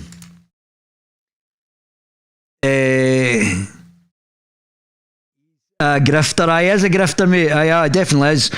Just tell Hamza go full cran in the Rainbow Parliament and they won't know what to do. Wee Nippy will get being thrown off the minarets, won't she? She'll earn Joanna Cherry. That'll be the last. Well, at least the last thing they give you is free flying lessons, isn't it? You need to be gay, an once or a crook to be in the Rainbow Unicorn Parliament. I am 69 and no jab for me. I do not consent and I'm still not smoking weed. I'm still smoking weed. Brilliant. Very honourable, David. Yeah, Davey, I think you can take him. Oh, great. You're a joke. Yeah. So let's continue with my onslaught. Oh, is that me finished with this then? I read the comments. I have to say I'm really grateful to anybody who commented on the Sun's article here. I really am touched by people not being actually led about by their nose. About time for too long Scotland to sacrifice children to buy a false peace. God is waiting. 49 likes. Ivan Rettenberg. Oh, there you go. Let's hope that the Scottish Parliament will deport these inhuman, depraved animals to their country of origin. They do not deserve to see the light of day in Scotland. 76, that's from Padraig O'Shea. 78 likes. Not if Sheikh Yusuf has anything to do about it. After all, they're only following the prophet's paedophilia. My goodness, you guys are all woke just now, aren't you? Woke to the woke. Matthew Nevin, I just get more and more disgusted with this country, with every news story that, like this I hear. Why does nobody care? Like why I'm reading this on the Sun article. If Sargon hadn't made a vid, I wouldn't even know about this. Did Carol make a video about me? Oh, about time. Haha, my man. Oh my goodness, I didn't even know you did this, Carol. Oh, you're a good guy. Oh, it's great. If Sargon hadn't made a video, I wouldn't even know about this. The snobs on TV clearly just don't care. They probably want this to happen for some sort of sick, twisted form of reparations. How many times does this have to come to light before people start to take action? 83 likes, 2 dislikes. James Richardson. I didn't know even Carol had done anything about me, so thanks very much, Mr. Benjamin. Good man. Most of the country that are mentioned haven't had wars for years, with the exception of Iraq. So why keep them? What benefit do they hold for this? They aren't refugees, as far as I'm concerned. No Syrian refugee at all, and they're just here mere Asian grooming gangs, as much as other news sources would like to call them. Call it that.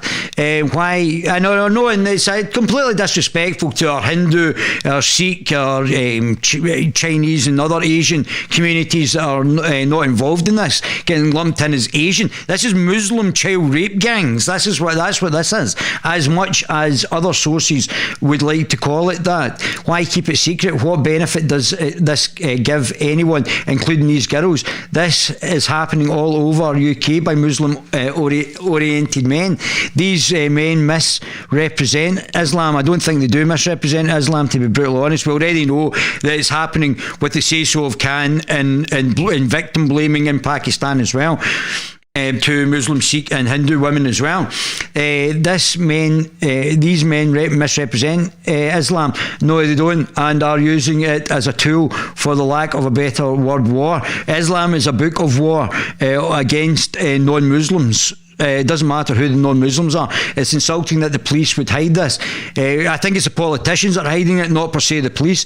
We have every right to know without question this is nothing to do with the race. That's correct. Very good analysis. Nothing. It's cultural. It's religious, to be honest with you. It's religious indoctrination that is causing this. The more the police themselves understand this, the better. 73 likes, 3 dislikes. But much diversity. Johnny Van Dyke, 55 likes. Oh my goodness, you guys are awesome. And because they keep it secret how many more perverts were able to carry on, Robert McSporrit, their activities, and how many more girls had their lives ruined. 110 likes, no dislikes. Elsa B, and a lovely big welcome to our new Scots. Bravo, Nicola. We really do need thousands more sexual abusers in Scotland. I noticed for years that we are really lacking in this area. I'm sure there are male Scottish abusers as well. Don't get me wrong. I'm not just saying it's only them. What I'm saying though is that this ideology promotes this type of thinking. It's very misogynistic, and it's funny how the left want to protect gays, but it's okay for Muslims to kill them. The left want to protect women's rights, which I do as well, and but the Muslims want to rape and kill them. It's got honour killings as well. Don't forget. That's some skills gap you're filling there. Must be very proud. LSP, man. What a woman. 115 likes, 1 dislike. Jay McEwen, they keep all these grooming gang secrets so the public don't turn against their insane immigration policies. Absolutely, completely spot on, which are the root cause of all of these cases. Many cities in the UK are completely unrecognisable. Within 40-50 years, they're completely unrecognisable for how they looked in the 1980s, exactly, and are dangerous to walk the streets because of random attacks, muggings and acid attacks, knife attacks, and Muslim child rape gangs. They will be sweeping the symptoms underneath the carpet and telling us to support the dissolution of our country and our destruction to help the economy and be more diverse. 109 likes, no dislikes. Oh, guys, I think I've hit a nerve. I'm going to take a wild stab in the dark from the stated ethnic origins and guess that it's likely. This is from John Jones. Kiddie grooming gangs in many English cities, and the perps were not believers in Methodism, Hasidic Judaism, Jain Buddhism, or the doctrine of the Church of Latter-day Saints. In fact, they all be adherents of one religion in particular, correct? One that the authorities will go almost any lengths to suggest does not have a social and political outlook, correct? That we would be worried about. Am I right? 105 likes, 3 dislikes, completely bang on. Yet more enrichment for the good people of Glasgow.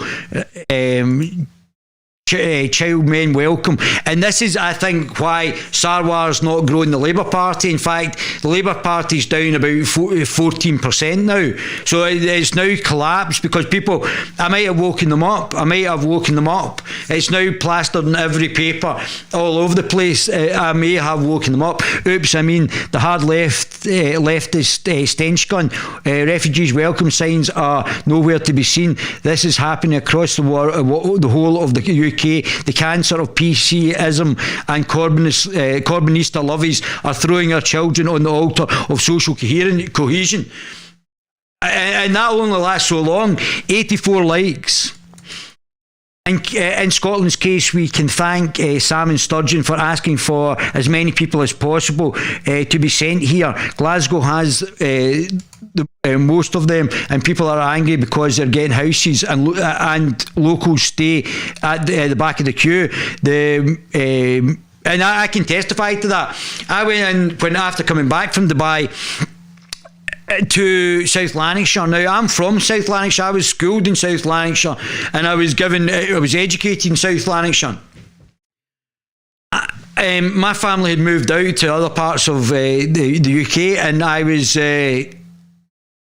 I had to prove that I had a link to South Lanarkshire. Now, I was schooled there. I've lived the majority of my life in South Lanarkshire, but I had to have some link to South Lanarkshire. Now, if you Google Ballantyne, the Ballantynes are historically from South Lanarkshire.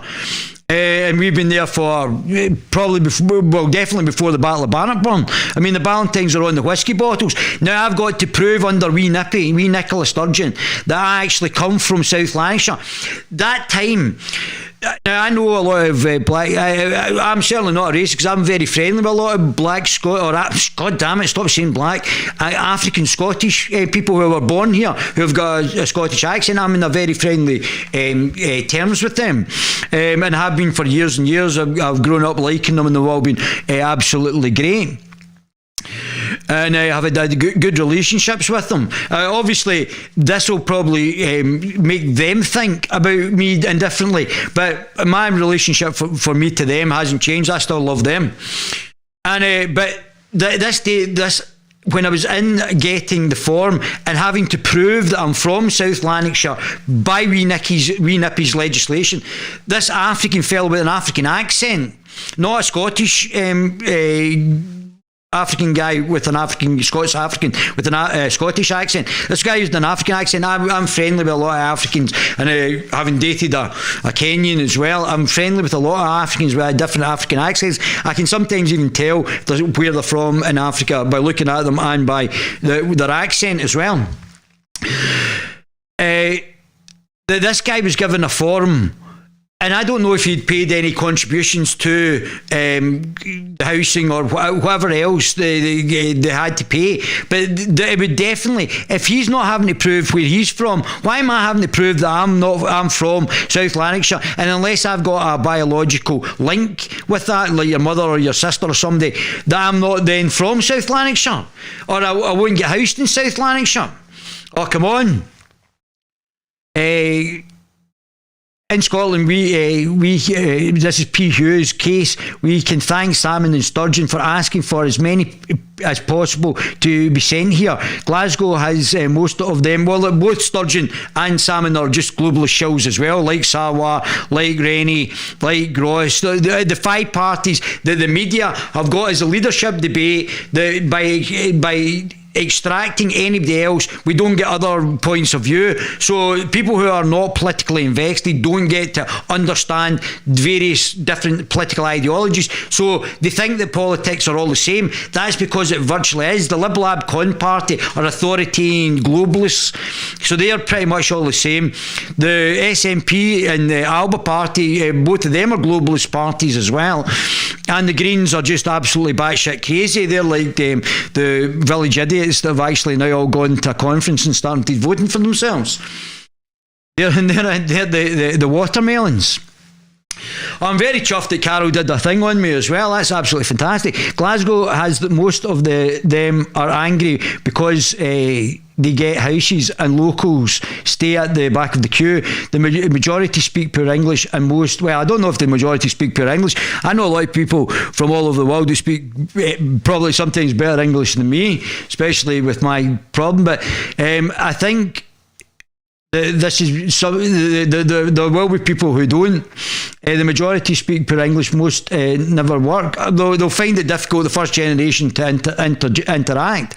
It's fortuitous that other people. When I was in the Middle East, Indians spoke great English, the Arabs spoke great English, everybody spoke great English, the Africans spoke great English, where it was easy to interact coming from Scotland to be over there.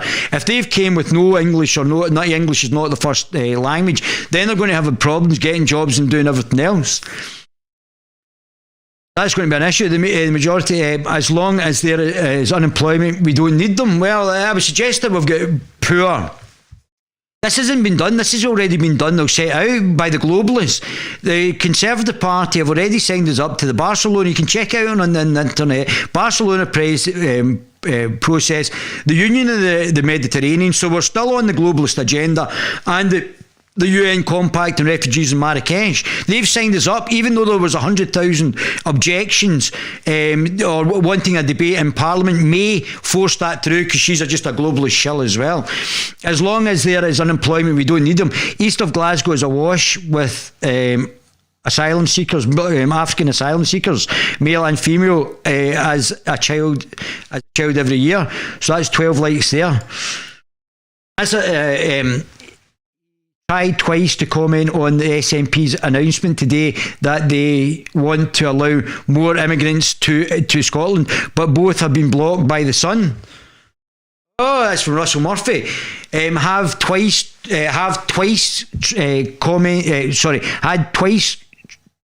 tried twice to comment on the SNP's announcement today that they want to allow more immigrants to Scotland, but was blocked. So you're getting blocked, called a racist, othered. If you don't agree with the globalist agenda, you're getting othered, and that's going to get worse and worse. Both are blocked by the Sun. 58 likes. Try again. P. Hughes, try again. This article is still being posted on Twitter. Yes, the real controversial subject doesn't have to comment opinions, Russell. Salmon pre-trial notice didn't have one either. Guess some people just don't want to know the truth. 46 likes. Wow, man, you guys are brilliant. Majority of Scots are unaware of what is really going on for the sake of votes, and I think I just tried to burst that bubble. Massive cover-up. The FM even gave a character reference on behalf of a Pakistani benefits cheat because she was asked by his community. She lied. Wow. The person has previously convictions of stealing benefits payments in a post office of £35,000. Wow. I don't know if that's true or not, so that's just an allegation. But that's certainly something interesting as well. Wow. That's unbelievable. So, let's see. So this all started from our friend Paul Hutchins. Paul Hutchins lies as well. So I don't know if Paul Hutchins and I've been told that Paul Hutchins and Peter Adam Smith are gay lovers. But I don't know, that's allegations as well. I wouldn't bring that up. And the two of them are not gay as well, and they're actually together, if you know what I mean. So they are they might be part of the gay mafia. Which is obviously extending into journalism, and they're covering for Sarwar and I don't think every gay person's in the gay mafia. This is a group. This is like a group of high-ranking politicians and journalists who cover each other. They're not there to ask objective questions. They're there to cover each other, and that's what's actually happening. So when the Guerilla TV channel has come up and asked some interesting questions that's in their periodicals, then that starts to get a bit edgy. Who's the new boy in school? Well, new boy in school's the Guerilla TV channel, and we're very happy to be here. What are you guys saying? Papers even exposed exactly. I'm not talking about something that's in it. It's in the papers. It's not something far right or extreme. It's in their papers that they're then complaining about me asking questions about. I mean, you couldn't write it. That is true, Dave. You read that? SNP Gardening Division. Yeah, the watermelons. That's the better one. The watermelons. I can't believe Carol did a thing on me. That's great, Carol. Thanks very much. I'm a big fan of Carol's. Carol Benjamin. And subscribe if you've not done it. Subscribe to the Lotus Eaters as well. I've not done it yet, but I will get round to it. Great bunch of guys. Callum's a lovely fella as well, and Johnny Wong, he's a dynamite. He might be the first British Asian member of Parliament. He's a cracking guy. Aye Hamza, useless. Aye Hamza, you mean? So quite interesting, guys, isn't it? So this is the first one. So just smearing me again. Former Scottish Tory candidate. Now I've not been in the Conservative Party since my early 20s, so probably about 5 years ago.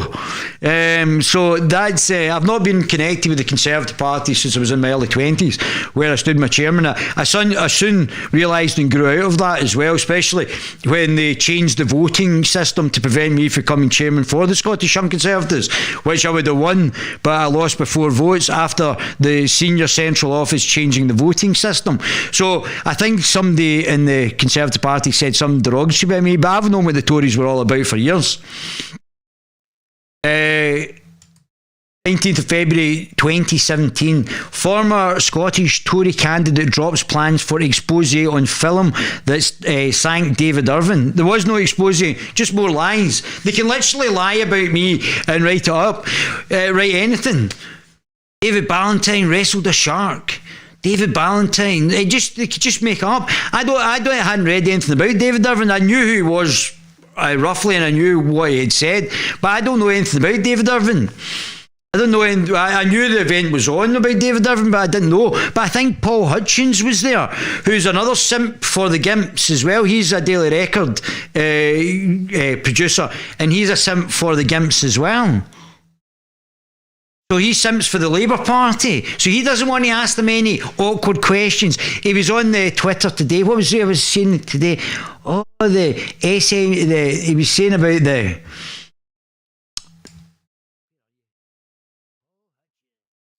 Saying that the Sarwar had made no impression in the election. They're going to lose seats. The Sarwar is going to lose a lot of Labour seats now.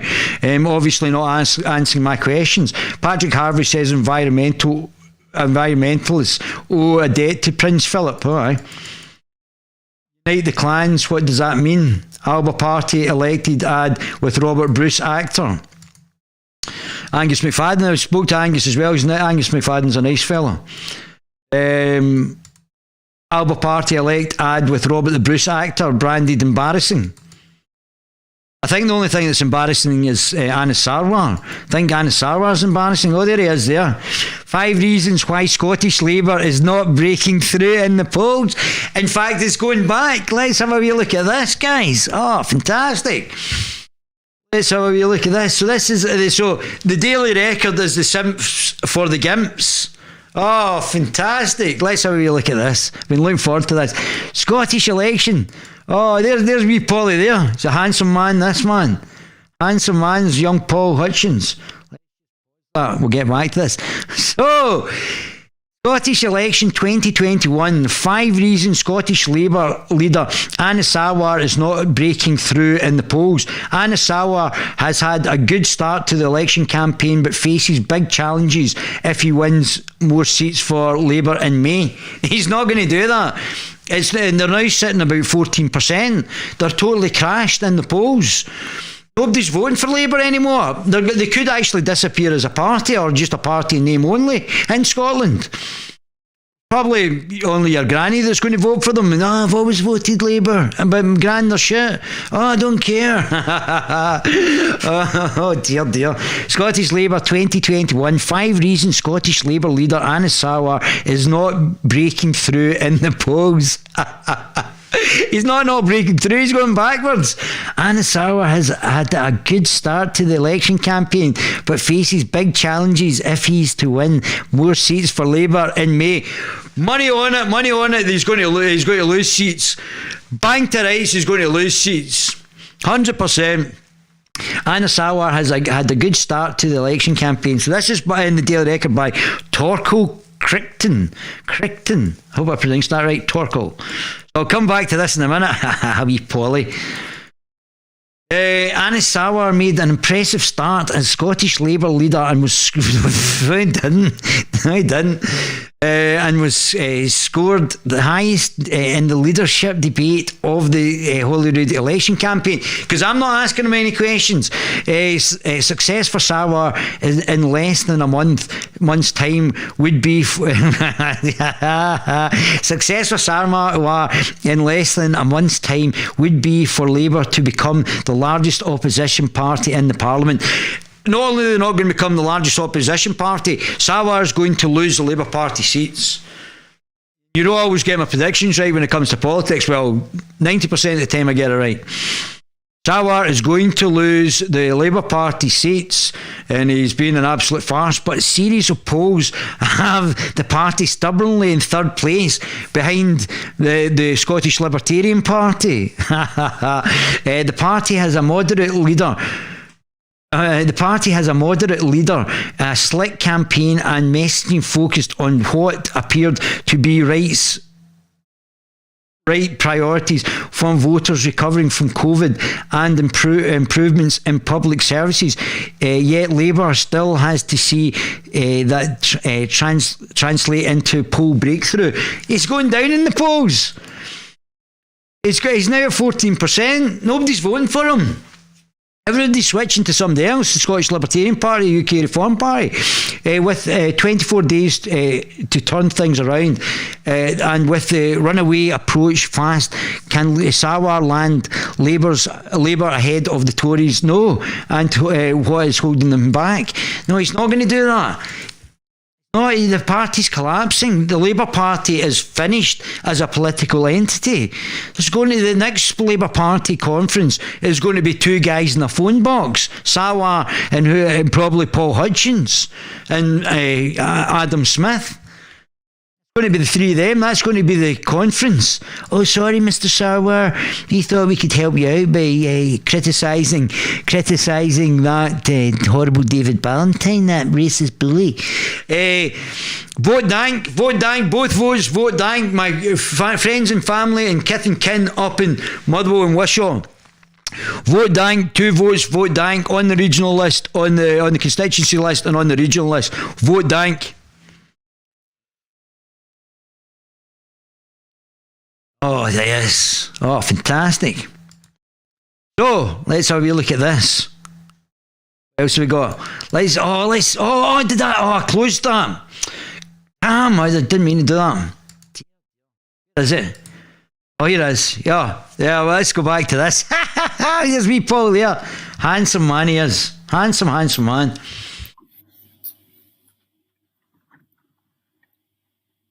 Oh, there she is. They call me. Oh, there's the liberals, undemocratic Democrats. Oh, there he is. Look at that. Alpha male there. Oh, yeah. Put the sound on, Paul. Come on, Paul. Hi, I think we're in. Anytime you want to do a face-to-face, Paul, I'm up for it. You and your wee pal Peter Adams can come and do a face-to-face and have a three-way discussion with you. You can then actually see, we can shout racist and bully, because you'll probably not be able to beat me in an actual one-to-one debate. If you want to come anytime you want to do a live stream, let's do that, Paul. Let's do it. You, ITV, let's do a live stream on the Guerilla TV channel. Then you can then pump it out to the whoever you want. You can cut it up and then make me look bad again. Quite happy for you to do that. Let's do it live on the Guerilla TV. That's a challenge to you, Mr. Paul Hutchins, Mr. Peter Adam Smith. Anytime you want to debate me, let's go. So I'm Paul Hutchin, the political editor of the Daily Record. That sounds like a really impressive job.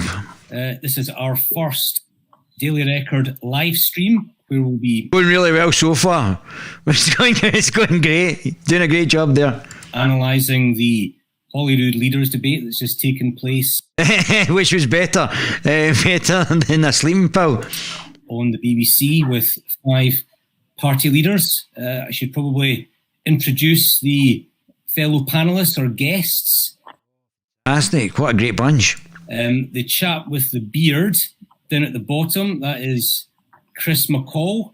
Hello there, Chris. How are you? The deputy political editor of the Daily Record. Oh, that's a very important job. Yes, indeed. The clean-shaven chap with the glasses, that's Peter Davidson, our... Who's the baldy simp? live politics editor. And last but not least, we have Annie Brown, who is an associate editor of the Daily Record. I think we'll just say that she's an ex officio member of the politics team. We'll just leave it at that.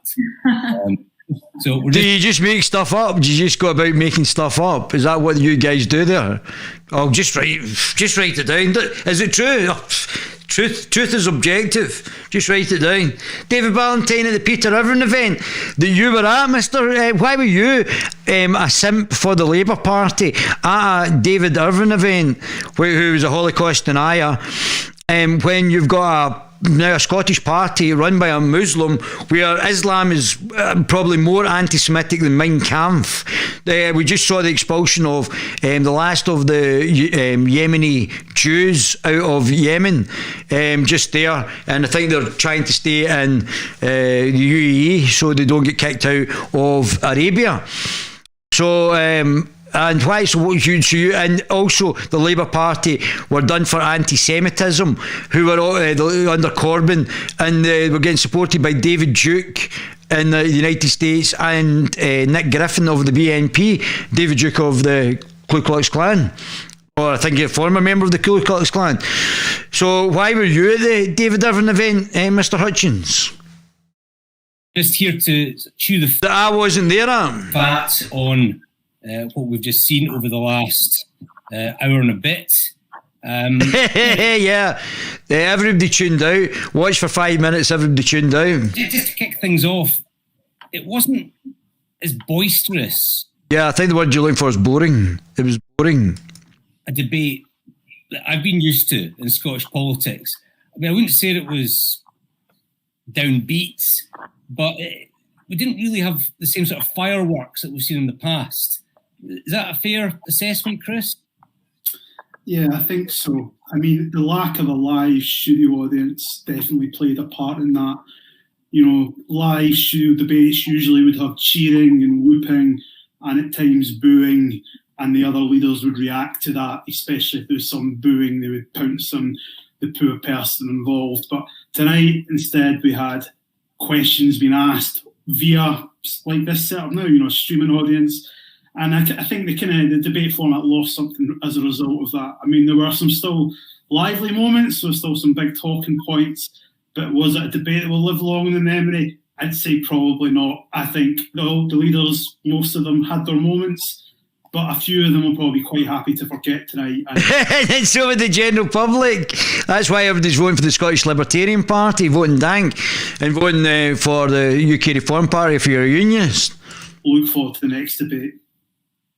Peter, I mean, the format was inevitable, given... Yeah, it was deliberately done. The globalists just want to prevent any other various ideas coming forward in Scottish politics. That's why we've got 5 globalist parties talking absolute mince. In the restrictions, it's not possible to have leaders standing close to each other and an audience in the studio. Hey, Nicola Sturgeon wasn't keen on any man standing too close to her. He accusing Sarwar of looking at her voluptuous breasts. Clapping, hollering. It had to be done the way it was done. But what did you make of the format and the impact that had on the debate? Yeah, I think it was, like Chris said, the lack of a live audience really kind of took away from the debate. We had kind of at the start, the Peter seems a bit lethargic. Off the soy, Peter. leaders were all kind of respectful of each other, kind of heated up. You got, you had Douglas Ross having a go at Sturgeon, and then He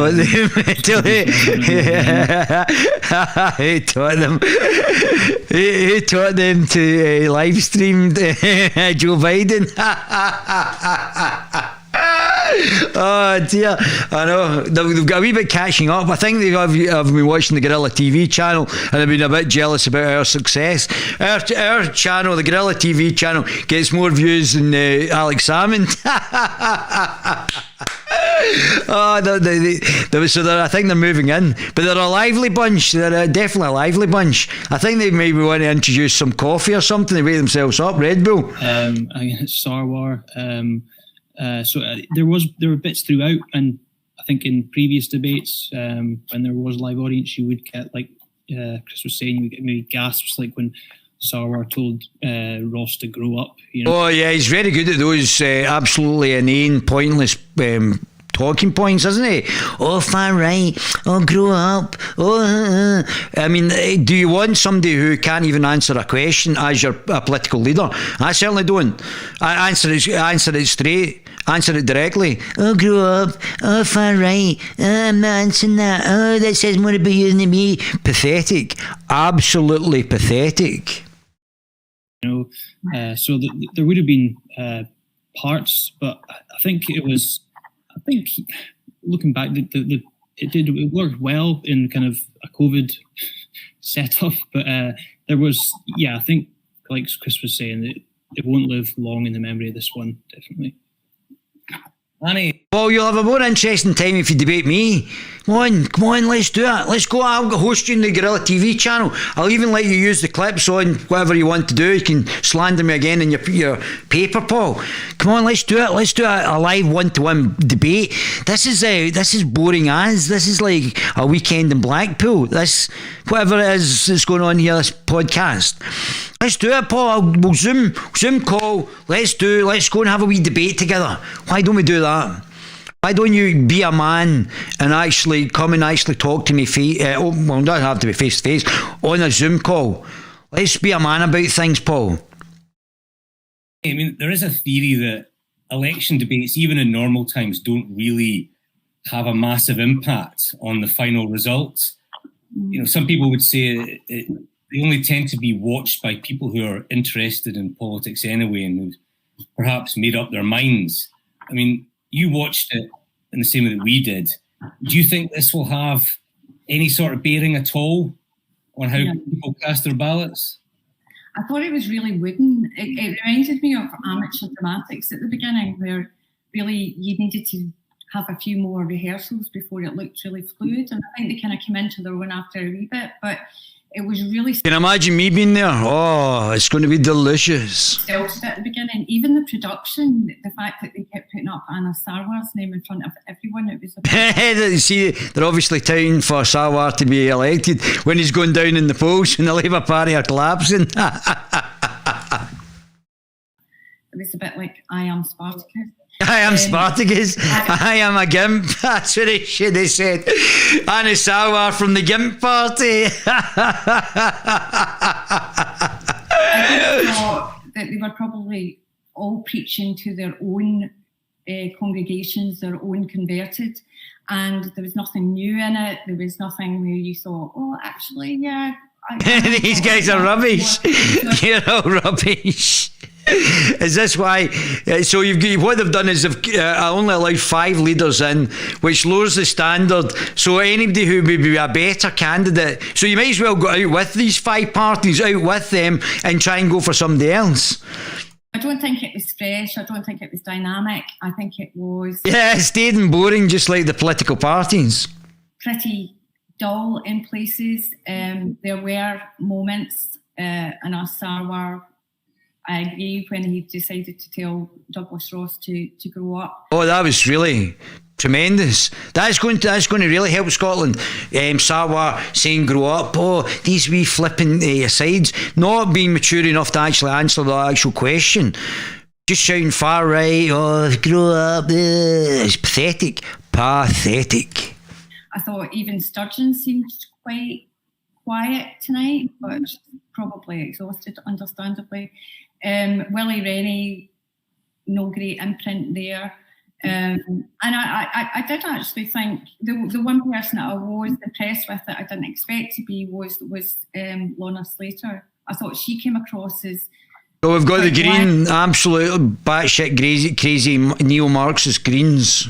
She seemed to gather her confidence as time went on, and she was pretty passionate, and she did actually have something substantial to say, and I think she was the one that I probably hadn't heard from an awful lot before, that actually was... SNP told the cops to cover it up, yeah. The point I would make about the debate is that inevitably... Balmock is full of terrorists, ex-terrorists, is it? Because she's been in government, she's made the decisions over the last 5 years, particularly on COVID, and the SNP's got this huge poll lead, and so the opposition parties are wanting to eat into that, chip away at it, They're envious of the votes that the SNP have got. I mean, Chris, what did you make of it in terms of Nicola Sturgeon's performance? I mean, from where I was sitting, it wasn't her best night, but even an average Sturgeon night is probably better than most politicians. I think that's fair. I mean, Nicola Sturgeon is at a disadvantage in these formats where she is going to be the focus of attention. She is the leader of the biggest party. She's the most famous politician in the country, and she's the First Minister. So ultimately, she takes responsibility for what's going on since the last election in 2016. So, you know, she's batting constantly. She's getting balls thrown at her from all the other opposition leaders, and is mainly the focus from the audience as well. And it wasn't the best we've seen her in debates, but as you say, it was good enough. I mean, if you're a Nicola Sturgeon fan, and frankly, a lot of the electorate are, most of the electorate is, then they would have been perfectly happy with what they saw. I mean, there was no clangers. She was not flustered at any point. I would say she was competent as ever. And I think the SNP and her team around her will be perfectly happy with that tonight. I mean, could you say that about all the other leaders? No, probably not. As Annie said, Lorna Slater did very well for her first major TV appearance in Scotland. A lot of people probably didn't know who she was. Just a bunch of lefties. Obviously, the Green Party are left wing. The Liberals, Liberal, undemocratic. Democrats are left wing. They're all just corporate disclosures. Obviously, the Labour Party, the SNP. You've only probably got the Tories that are slightly centre right. So, I mean, and what they do is restrict anybody else that may have a different opinion to them actually being, like Michelle Ballantyne, Tam Laird weren't invited. They've got MPs, even Alex Salmon wasn't invited. Georgie Porgy Galloway wasn't even invited. Before tonight, they've been Googling who is Lorna Slater, and a lot of them probably been quite impressed. Anna Sarwar, I thought, came across really well. I saw one Labour MP down south tweet that it was the best debate performance he'd seen from a Labour leader anywhere in the UK since the format kind of kicked off since 2010. Is that maybe a bit exaggerated slightly? And they're still going down in the polls. Oh dear, they're still collapsing. Oh, there's got to have about 2 votes. But good night for him, I would say.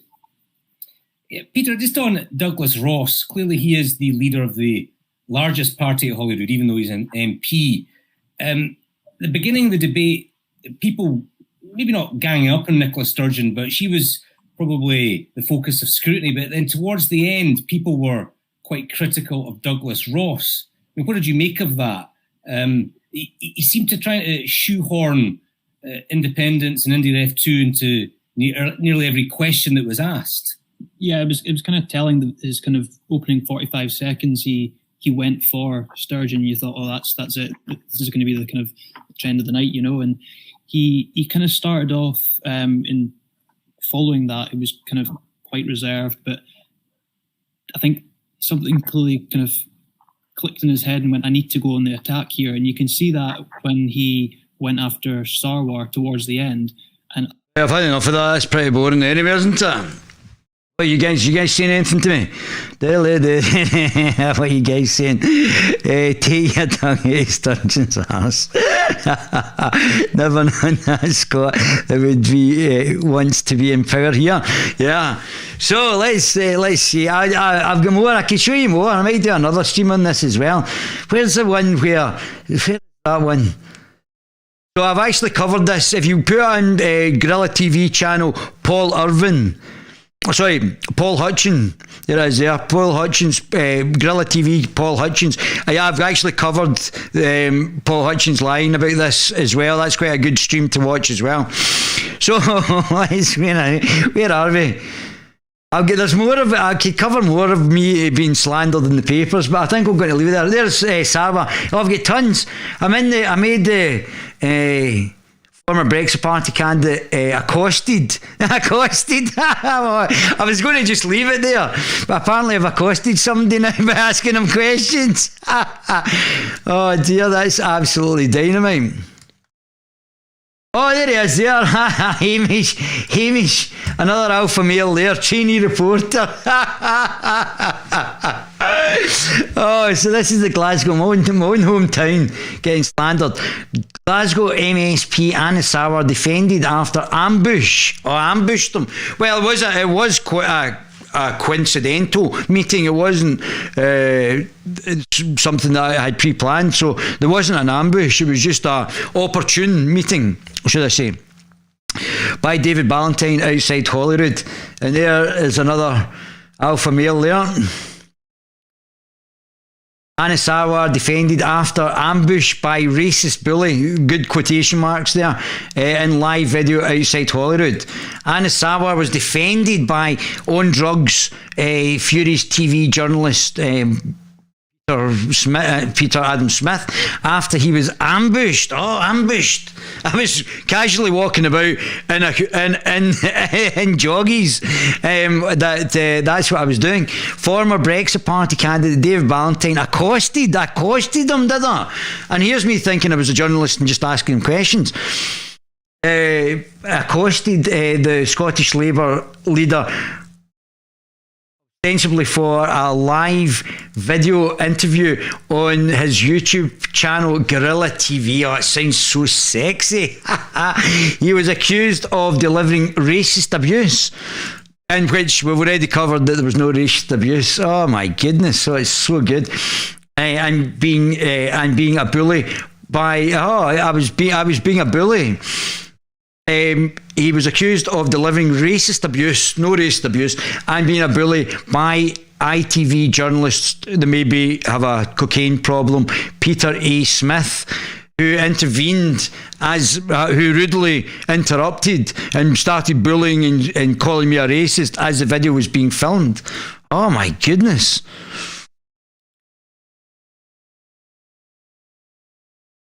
They've actually got it up. So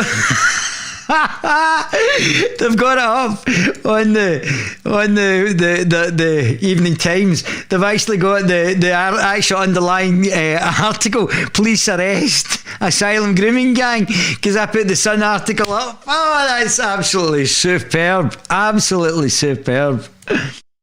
Oh my goodness, Mr. Ballantyne asked, that's right, I asked questions as a journalist, the Glasgow MSP questions about Islam, which is correct, and which Mr. Sarwar is an adherent, and other aggressive questions about child rape. I was actually speaking to him rather nicely, and he wasn't bad the way he was speaking back to me. We were both fine with actually chatting to each other, but he wasn't answering the questions about child rape laws in Pakistan. Yes, which I've already proven that was in the Independent. In the video, Mr. Sarwar, I think your questions say more about you than they do about me. Well, they don't say really much about me, because it's in the Independent. It says maybe say something about the Independent newspaper. That's where it came from. Later, Mr. Ballantyne follows Mr. Sarwar. Well, I was walking in that general direction anyway. As he walks away, accusing him of being part of a so-called globalist Islamo-Marxist party, i.e. the Labour Party, and also the SNP. At this point, Mr. Smith intervenes. Oh, he was so brave. It was like watching an idiot, a drugged up idiot start just spouting nonsense and abuse me. He also he said to the film actors, "I was witness to you making a racist comment." Oh, Peter, oh my goodness. Can you point out the racist comment, please? Can you send me one? Can you send me the racist comment, Peter? Can you do that? Send me the racist comment. What you found racist? Mr. Sarwar didn't actually mention anything about racism. All he did is call me far right. He didn't mention anything about racism when I was talking to him.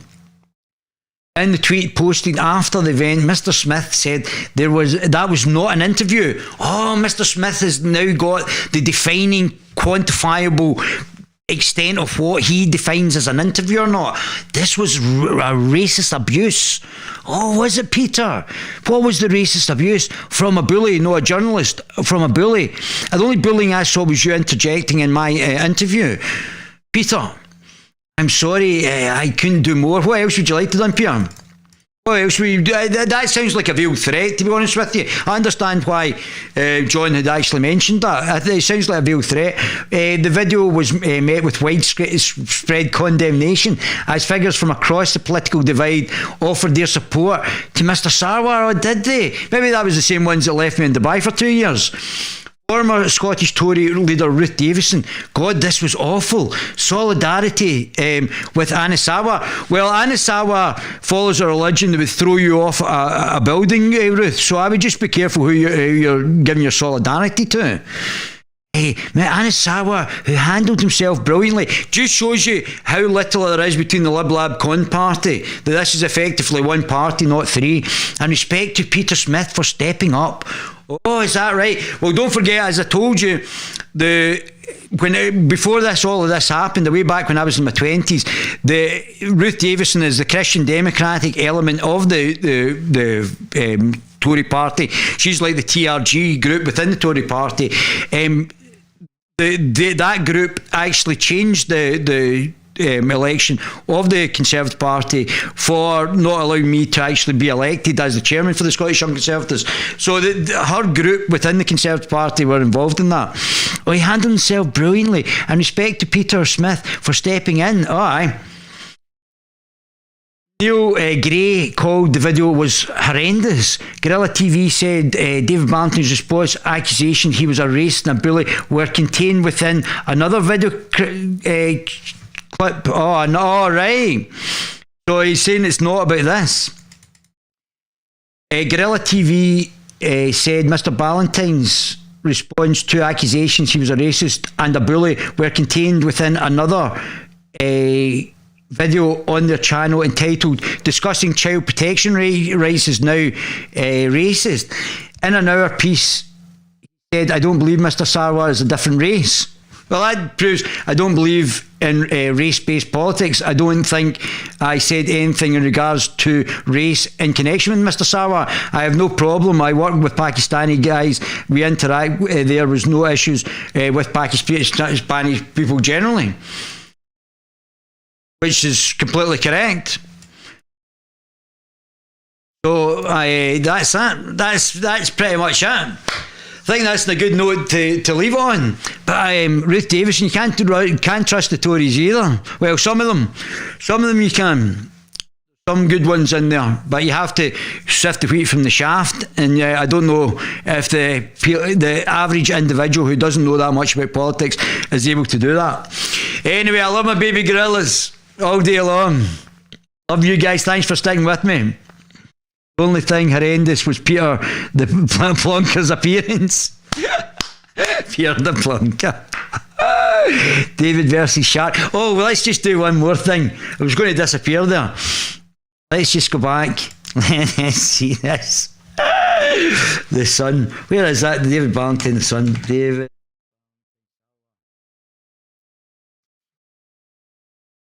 With the racist bully. Oh, where did that go? All right, that's away. There we go. Here we go. So I was going to. Oh, there he is. Now that's a face. Mr. Sarwar looks like Wilson Gromit. But that's a guy that's absolutely crazy, probably on cocaine. Absolutely. Look, it's Wilson Gromit. I'm not looking too good myself, to be honest. Well, there he is. There, looking constipated. Right, let's go into this. This is what I was wanting to do. I knew I was wanting to do something. Oh, there it is. There it is. Oh,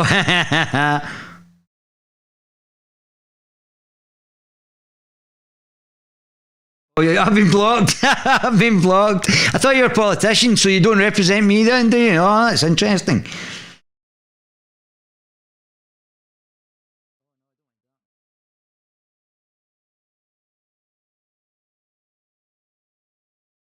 The owner account limited, who can see it, learn more. Ah, right. Right. Ah. Well, how can I do that? I see. So he's He's not one to. They're not one to. So they're just cowards. They're not prepared to actually answer any questions, and they're cowards. Now they're even hiding their tweets. This account owner limits who can actually see their tweets. Oh, does he? Aye. That's very cowardly of Peter Jackson, isn't it? In a different way.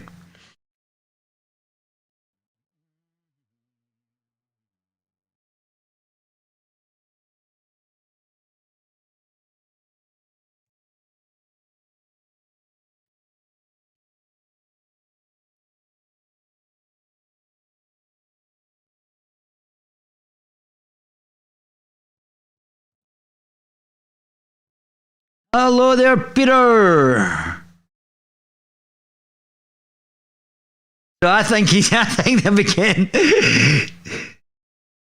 So just pile in, go into this thing here, and just write your comments of what you think about the interview that we did.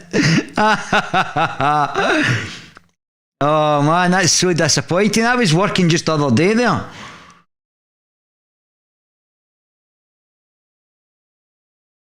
It's so disappointing. So I'm sure you'll be able to click on it. So I would go on and click on it and leave your comments there. Adam Smith. I was clicking things there. Peter Adam Smith.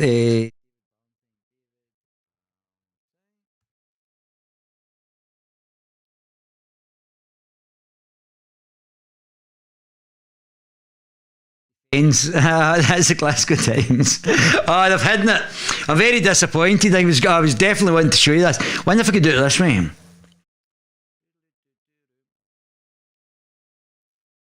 I'm going to leave that. I'll get on it anyway. We'll get back to that. I'll come back. Anyway, guys, I love my baby gorillas. I hope you've enjoyed that. It's been a long stream, and thanks very much for sticking with me. Need to jump. Thanks for the stream, Davey. Night, guys. Night, Dave. Thanks, Marion. Zep. Thank you, buddy. Have a great time. Thank you very much. Love you guys.